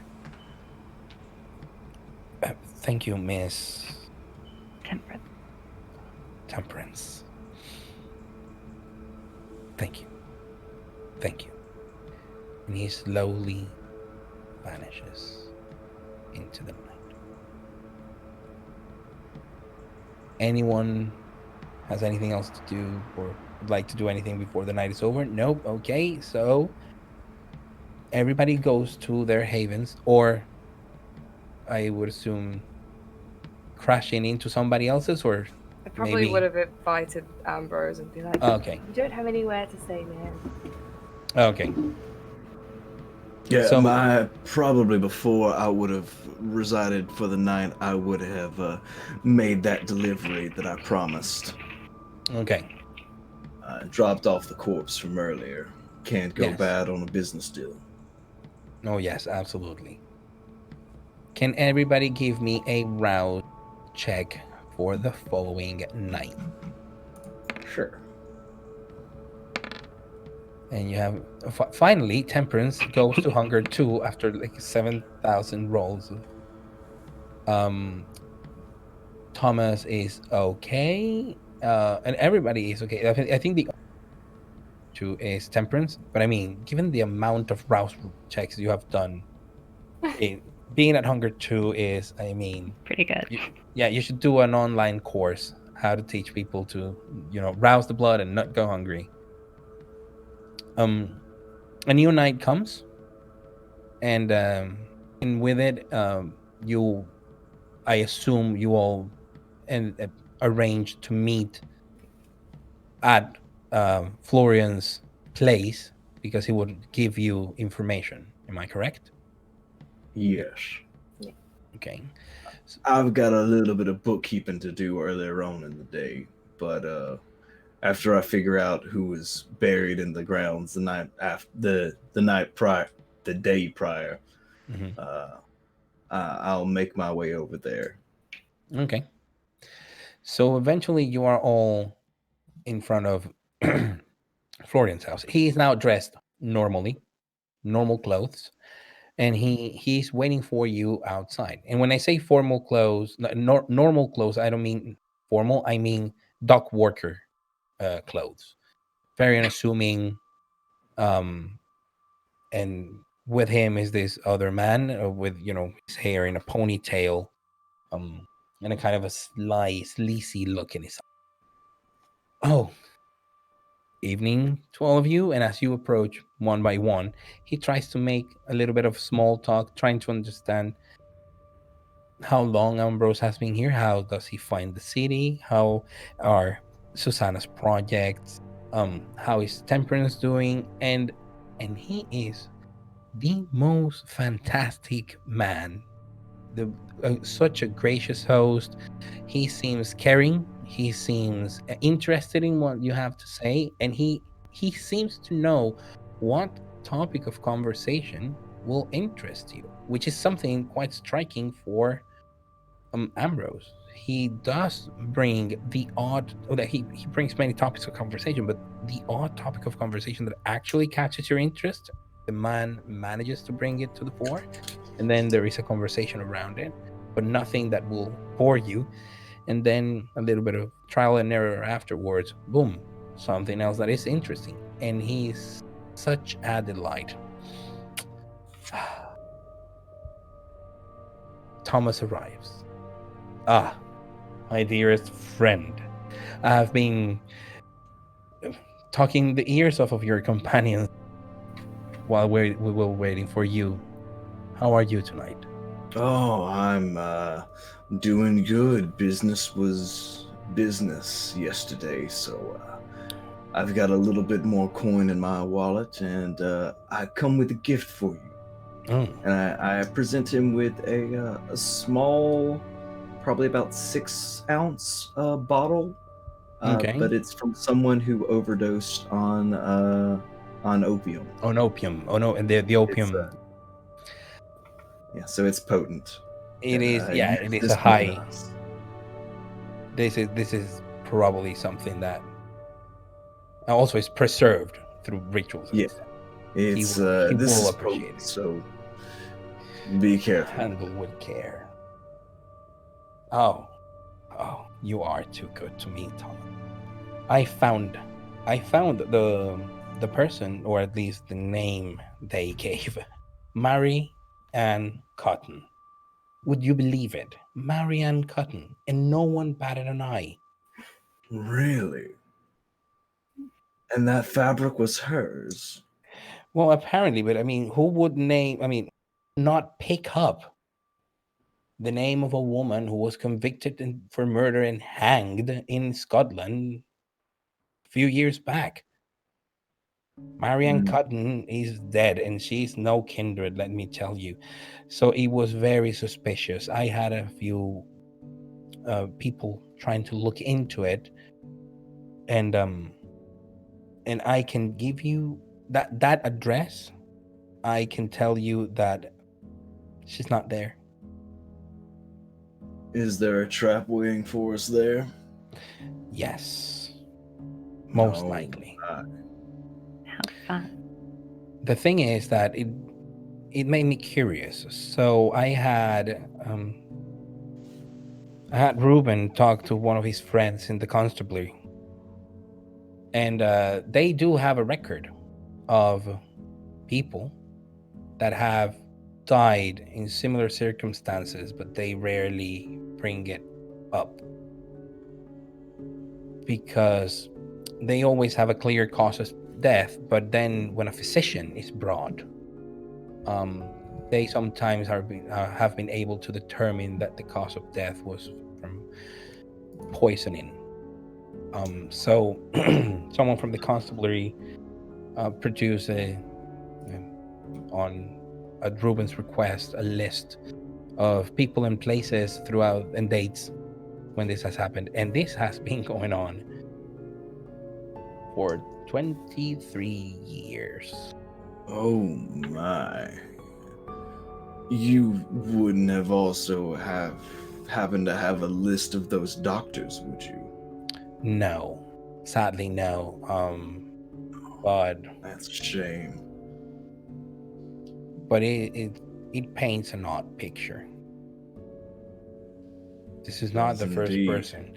This is not the first person to die under these circumstances. Of course, we barely bring it to our attention unless it is the goal of someone high up in the Camarilla. That's why mortal business rarely touches them in the Ivory Tower. All those elders don't mind what the mortals are doing. Now, and he asked Ruben to give you the list.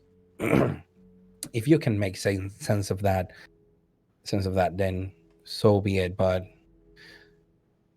I think we're looking at either a kindred that is like a vampire that is very keen on having this work at any level, potentially an assassin. The problem is that we have no idea who is who in the factions, who owns what domain. You should not go to College Green because it's an ambush, yes, because you would have to traverse Anarch territory to get to Camarilla territory, and they know you are on duty, so they will not want you to help the Camarilla. The word has been put out. It's a good thing you came to me first. Of course, my friend. You are my dearest ally in these times. Political factions aside, I feel you and I share a kindred bond. Absolutely. I also feel like he doesn't hand any information to Thomas, because at this point he would know that Thomas cannot read. Oh yes, the journal. Yes, the journal goes to Temperance. Yeah, the journal that Ruben has goes to Temperance, definitely. But he does say, look, that is as much as I can do for you, my friend. Your efforts have been so very much appreciated. We might be steak bait, as the youth say right now, if it was not for you informing us about this trap. Absolutely. Thank you. And I think, my friend, I owe you one. Indeed. But we'll sort it out later. Take care. And you, remember, you're always welcome in my house. Thank you, my friend. And then he jumps with Ruben into a very small boat that has some rope, but it has a very small steam engine. It's a tiny steamboat. Nice. And a piece of Susanna goes like, "Oh, I would have gone with him," but then she remembers that she can't. So what do you do with this newfound information after, like, using all of your your allies, your mola um, resources. Do you do anything with the information? I can't do anything until someone reads me what's on the paper. I will read out what is on there for you. Okay. It's a collection of literally by date. In this place in 1855, and these are the circumstances. And there were a few of them that were sort of similar that drew that investigation sort of afterwards. Most of them were like farm accidents, people like someone that gets trampled by a beast of how do you call it, like beast of burden or Yeah. similar, or someone that was run over by a coach, accidents in the machineries, explosion of a steam boiler, and things like Any patterns, like all men or women? men and women. Yeah, men and women alike, and some teenagers, like young teenagers, 13, 14 years old, because there are this is a time in which kids as young as 8 would work in the factories, and they would like stand in the gears and the machines while doing work, and some of them still have them, so there are some teenagers.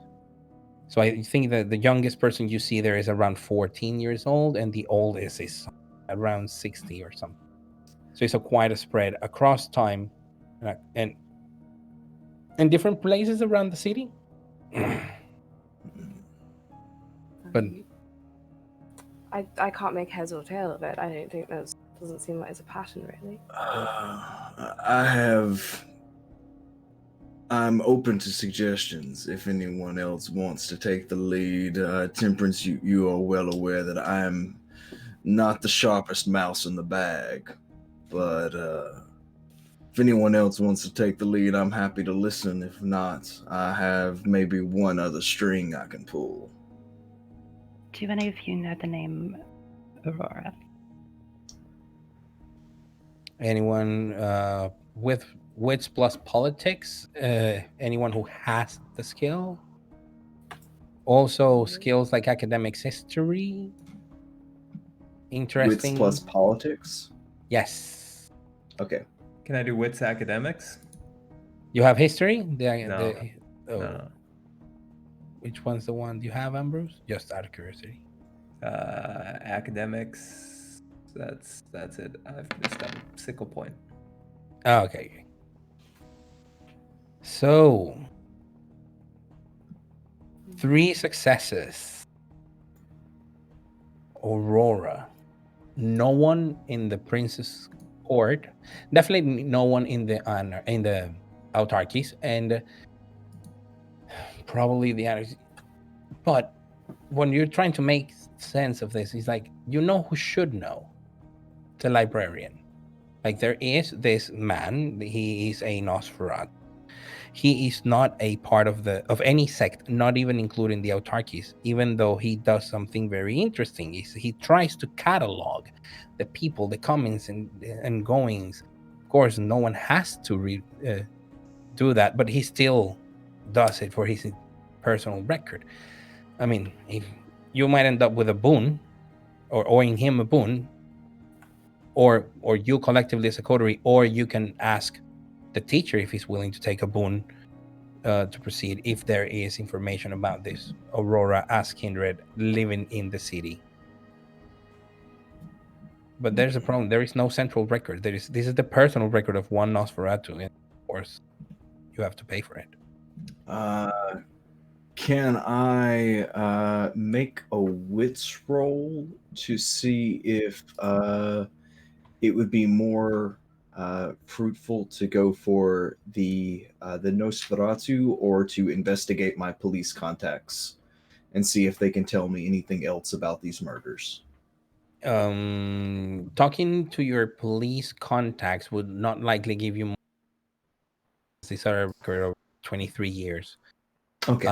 So it's very difficult to find someone that has been in the force that long, has worked in all the cases or worked on all of them.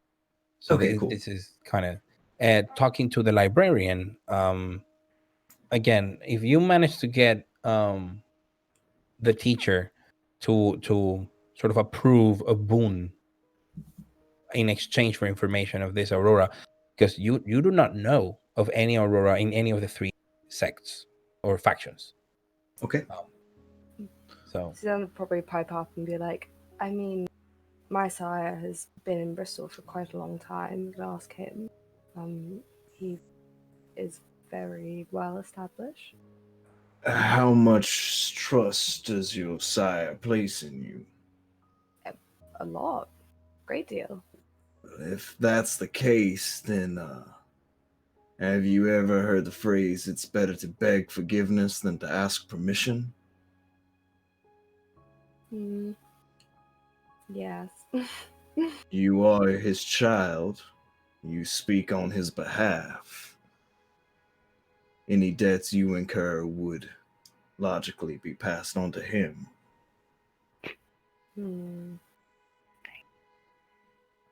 I suppose. I mean, I'm happy to do whatever we all think is right, but the most sensible.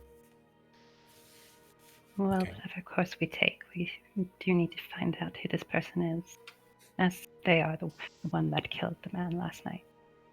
Okay. So do we head directly to this librarian, or do we ask the teacher or Susanna's sire for a boon to exchange? I mean, if it makes any difference, I don't know the librarian, and the teacher, I'm sure, is a very upstanding man, but he has no interest in our well-being. By asking my sire, I suppose, there's more of a connection there, I suppose. That is something that is possible for you to just split up, and Susanna ask her sire while the others take on other activities. Splitting the party. Nah. So any course of faction, are you going to do anything with the information been given on the journal? I would assume that you are all now feeling in a different place. Well, you are near Florence's place, but are you going to Temple Meads near Susanna's workplace, or are you going to anyone's haven? Make everybody breakfast. Okay, so Susanna takes you home, and Do you have any wine? She has No. actual wine. I have wine. Like Not your real kind of wine, I'm sorry. Is she talking about blood? No. Yes. Well, Susanna isn't. She has she has wine in different vintages, and white and red and rosé. I'm just asking in character, so. I have a delightful Cabernet that we can all have. But yeah. Cabernet. Right. Is this a Cabernet Blanc or a Cabernet Sauvignon? Sauvignon, of course. Ah, very good. You've got taste. Sure. I wouldn't mind meeting your sire. Maybe if it's been a while seeing him again. Are you calling your sire to meet Yes. you at yours? Okay. Yeah, I'll send my retainer to talk again. You send for him. You use your retainer for that, and he will be diligent and try to be as most expedient as possible. Well, while we're waiting, the address was a trap, right? Like that's what our silver-tongued friend told us. Yeah. Yes. I'm just throwing this out there, but did anyone think that we could go spring the trap? Hey. I mean, we could. I don't know how severe it is. Could all die. We all have our expertise new blood, and getting staked is not mine. I would prefer to hang on to this body.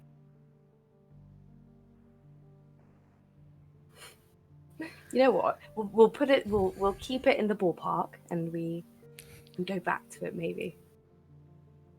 Because it sounds like an adventure, I guess. An adventure. Yeah, of sorts.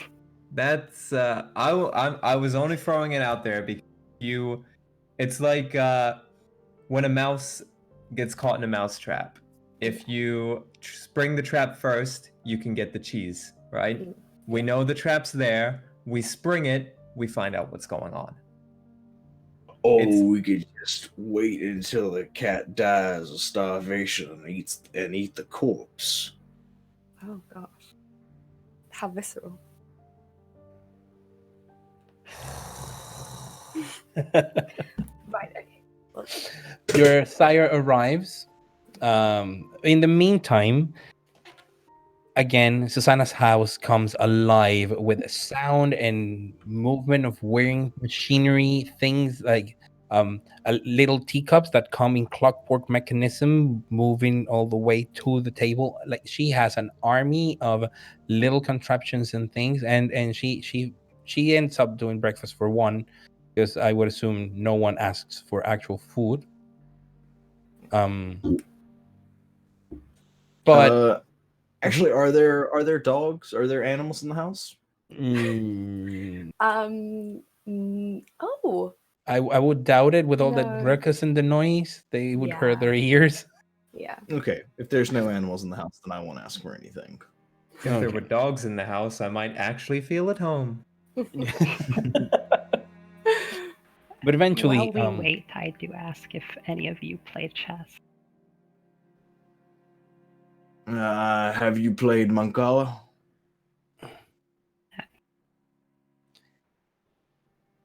If you're familiar with that, I'll play you a game of that, but chess is a little too intricate for my taste. I could play it. I guarantee I'm not good, but I could play it. I'm more asking out of curiosity of what a particular move would mean. But never mind. What? Sorry. Go ahead. No, I was gonna say, I have a set, and my sire plays chess actually. What move were you talking King about? to A3. it's not a move that you would hear ever usually. But your sire arrives, and he says, "Hey, greetings, everyone. Yeah. Buonasera. Buonasera. Hi, I'm so Bon sorry. oui. Close enough. I'm sorry to ask you here. I know we spoke last night, but I just had a question to ask. A few questions actually. Yes, absolutely. Have you heard of someone named Aurora? Aurora, not. Hang on a second. You mean recently? No, any time in the last 23 years.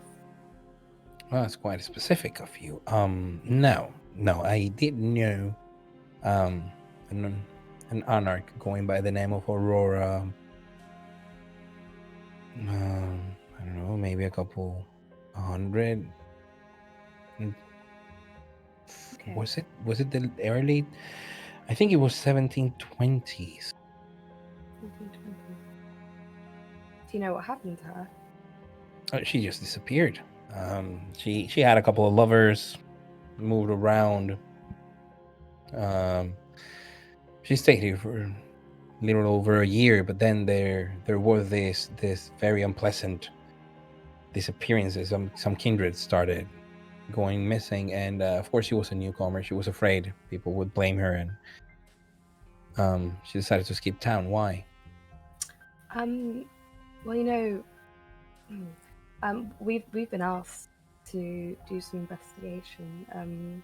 A ghoul was recently murdered, and we're just following up some leads. Well, sad to say this, but at least the ghoul is no longer Yep, being quite controlled right. anymore. Quite right. Okay, but why are you being asked to look into this? Whose ghoul was it? It was a Camarilla, right? Camarilla prince. Camarilla's ghoul. Oh, They're calling in some favors.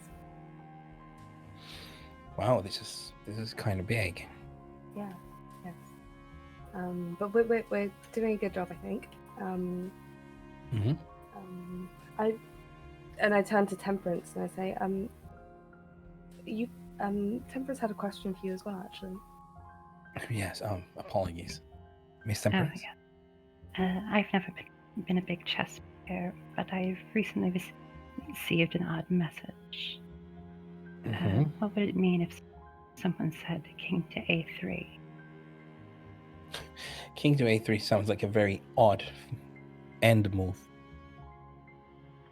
in which you actually close the possibilities of the opposing king of moving, and therefore, he's what we call sometimes drowned. He has no other options but move between the two space back and forth until mate is down. He runs out of by moving the king such a weird angle to a weird corner would mean that you're eliminating any possibility of the opponent king of moving, effectively trying to checkmate. Sounds like an end move to me. Thank you very Of course, much. I have no idea how other plays have been on the board, so I don't know how what's left, what started. I mean, it's a Thank I you. wouldn't know. No, that's very useful. Thank you very much. Okay, yeah. Hope that helped. And would you see me out, Susanna? Yes, of course, of course. Ciao, buonasera. And Pleasure. Buonanotte. I've heard so many words I don't understand. Would you like some wine before you go?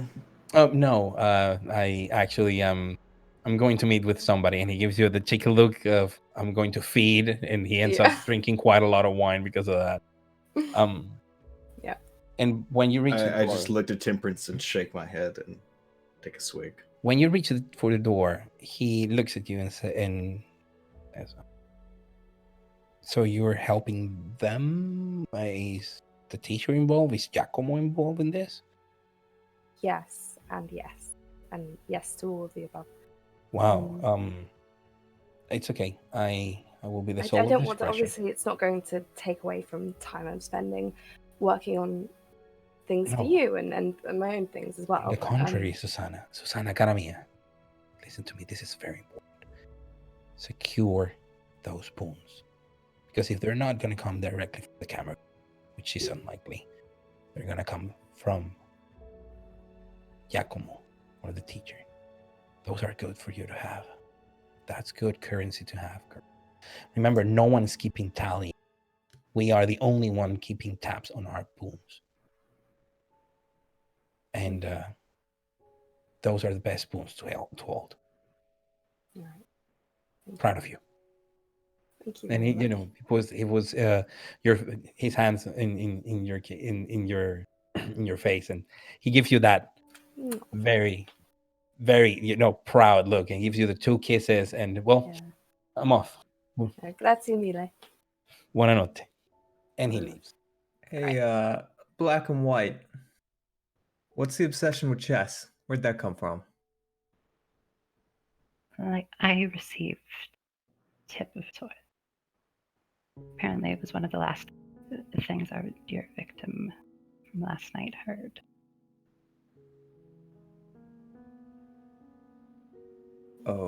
Okay. You doing some investigating out there on your own? I have certain abilities, and things come to me at times.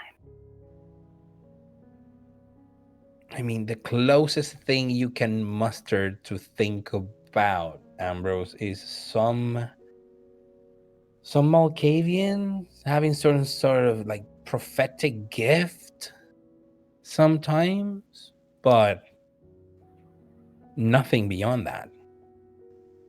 She And doesn't. also, as far as Yeah. you know, I'm a caitiff.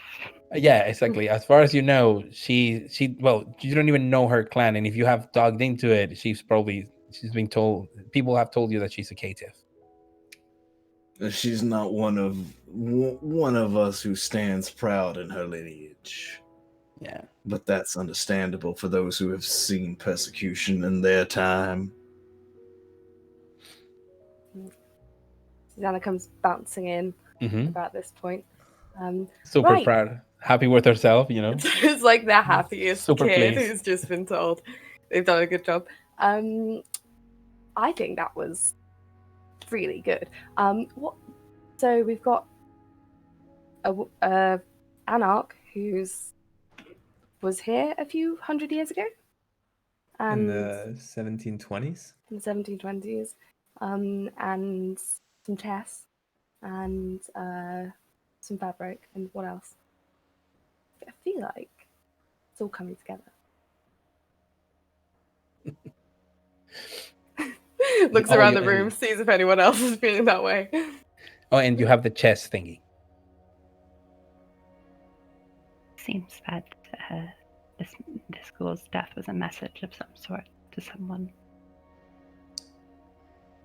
And you said the King to A3 is one of the last moves you would make? A survival move or a finishing move? From what he said, it sounds like about to finish. About to check. So What it's a victor's move, not a loser's move. Sorry, you were saying, Chris? What if we trip the trap? No? Then I still think we need to go see the librarian. Because we have a name and we have a time they were here. And librarians keep records if they're good. I think that sounds fair, young blood. Why don't you lead the way? Cool. I mean, finding the librarian will not be such a difficult endeavor for even for Ambrose, who's new in the city. A couple of questions, and an appointment with him is fairly simple to get by the end of the night, by the end of the evenings. This is a Nosferatu that looks ugly. He looks deformed.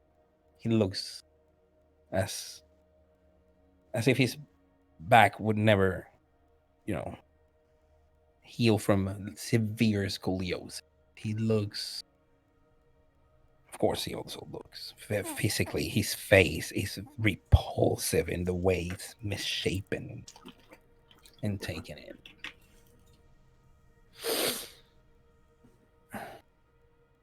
How can I help you? You wanted an appointment with me, right? Give Ambrose a nudge forward. I'll walk up closely behind Ambrose, just making sure he's on his toes. You got this, buddy.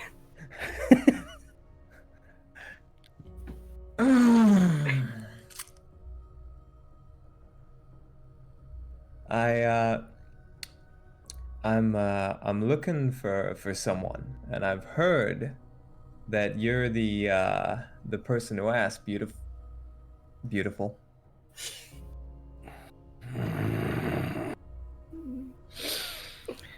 Excuse me, I think what our friend means to say is, we've heard is that you are the fountain of knowledge that we wish to drink from. I do have the knowledge, but it's not for free. It comes at a price. No one values order, my archives bring. You're looking for a name, right? That's what people do when they come here. They're looking for a name. No one knows who comes and who goes but me. No. I know. Who are you looking for? And I'll name my bride. A kindred named Aurora.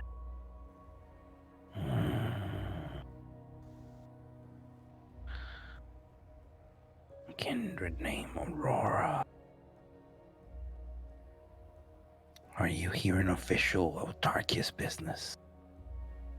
We are. Then notify Giacomo that he owes me a boon. I will give you what you seek. Wait here. And then he moves out. Come. Before he leaves, Yes? I want to take back the appearance of the corpse. Mm-hmm. Just so he sees. Go, and this is what her taste in servants looks like. In case it helps sweeten the pot at all. Yes. Tell Giacomo he owes me nothing. But he knows who I will wink at charge. Temperance. Yeah, it's like he knows Still as the corpse. He knows who I will charge. This could be it. He goes and comes back, but now he comes very giddy, very excited. Books and records, all, and he has a map. Where he brings you to a room with a massive table, as if it were a conference table. On a wall, there is a map that has been of Bristol, that has been painstakingly drawn to the latest of the current situation, where the borders are drawn between factions and their different colors, and painstakingly, the slightest change that you see, things that you knew were sort of unofficial, they're there. And he has all these records, and he turns to you. I found. So of course you had given him the information about Aurora. Yes, there was a woman by the name of Aurora. She was indeed of the Anarchs. I have been keeping records for quite some time. She's believed to be a Toreador, although I could never corroborate this. This is hearsay. Now, it seems that this Aurora has been before here in Bristol, but I could not place where she was. I cannot place who she was before. I've been vying for a system that could bring order to Bristol. I don't want to be independent. I don't want to be Autarkis. I don't want to be Anarch. I don't want to be on the Camarilla side. I want safety for me and my own. Who comes, who goes, who owns what piece of the land, and who disrespects the accords and the law. Is this Aurora important in any way? Yes.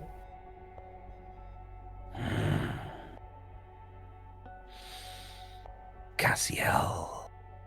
And you hear a voice behind you. Yes, master. No, Jesus. Seek this Aurora. Do you have an address? Do you? We do, yes. I have Right. a trap that was laid. You have a trap. And when you turn, this man who has, I think the description I gave was, imagine someone that was punched in the face really hard with potence, and their face never recovered.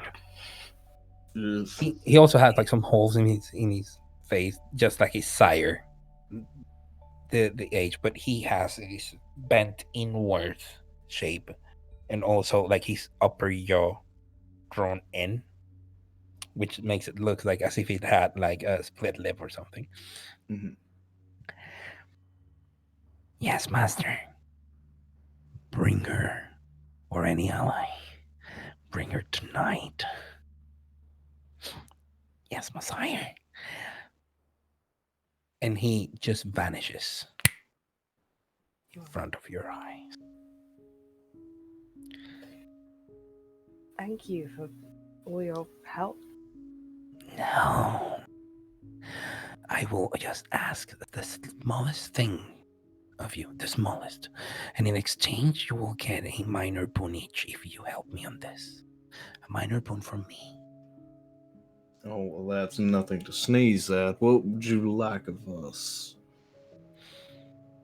Would you support my case in front of Giacomo, vying for my system to be implemented into the city as a rule for the factions, for the sects? The system that you have seen here, the records, the lineages, the laws, the domains. I just ask for you to support me. And if it happens, then you get yourselves a boon from yours truly. Of course. At least on my behalf. Thank you, Thomas. And he looks at the others. You have my support as well. Need temperance. Thank you. Yes, you can count on me. Miss Susanna, thank you. I think what you do is genuinely beautiful, and I mean it. I think if we put some people in front of doing the collecting for you, dealing with people coming in and out, I think your proposition would go down a treat. Would you work with me? Would you join me? Would you help me set up the system? I'll support you. I don't know if I have the talents to. No, but you have the vision. You have the vision. You can see my vision. You know Join what? me.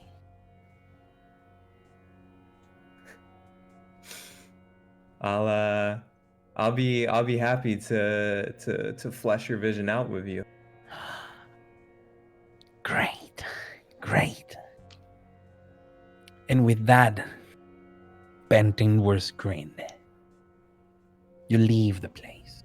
You go to talk to the teacher about some of the information that the librarian has found that initially didn't look like super interesting, but then you realize that Ambrose brings with like after the chat when you talk to the teacher, the information from Ambrose. Yes, he was aware of who could she have been, but also sent his child to deal with her. The word you hear a few nights later, CL did find someone, not Aurora, but her accomplice. Yes, the A to King 3 was a finishing move, and he was able to stop it. A to King 3 was a checkmate on one very important counselor of the prince, the Camarilla prince, Agnes Marston Fowler. She is now alive, thanks to your efforts. The system of the library will be implemented, in which kindred coming in and out of Bristol will register their allegiances to the sects, where the librarian will help. Sorry, you were saying something, Sam? Yeah, that night I want to go back and immediately cash in my boon. With whom? Oh, with the librarian. Yes. What do you ask for? I want to ask for the records to be changed in my standing. Yes, absolutely. When the library systems And I would imagine that you would want fake records as well, Oh Temperance? yeah, I want to be seen as one of the big players in this city. Yes. So the system is created, and the librarian, as per Ambrose's recommendation, puts 3 people. And of course, he had to compromise with the sects in order for the sects to agree to this. So from each sect, one individual is sent to help work in the library. So it's seen more as an interfaction will piece of work in which one person will be the master of the lore master, keeping all the rituals and the laws of the accords. One would be the herald, writing down the lineages of the people who come and keeping the numbers and the records of who owns boons to whom outside and across sects. Now there is a system to enforce those boons. And a cartographer, draw clearly defined lines of domains to avoid things like this, the trap that was trying to be sprung on you.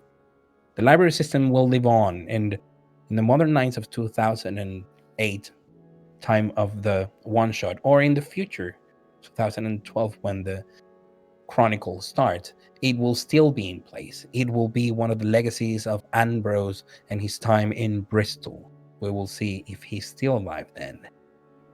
But something that is not on those records are Temperance and Thomas Lazarus. Now there is an era of electronic telecommunications and wireless internet connections. Did Susanna make it all the way through? Or is she still clinging on to her steampunk past? Find out. Yeah, no, find out for everybody. Thanks for joining us today in Blood on the Severn Origins 1878, in which our Coterie of Autarkis managed to get enough people attention into something that was supposed to be a murder. Someone, if you read the tweets, someone was supposed to die, starting with the mortal, ending with the kindred. But Kirsty must be really happy because that was her character from last week's one shot. You indirectly saved her. Great use of allies, contacts, interactions, thinking out of the box, bringing sires, talking to spirits, bringing your contacts and Mola, and then finally integrating the ideas of the library with Ambrose. Thank you very much. I couldn't have asked for anything better. You spared me the actual murder. You thwarted the villain, which is from my point of view, deeply satisfying. That's gonna be it for us from tonight. Thank you very much for joining us. Apologies once again for the technical difficulties. This is the times that we're living. Thank you to my lovely disaster ghoul, Chris, Alice, Blair, and San. And I will leave you and love you. Wash your hands. Take care of yourself. Bye.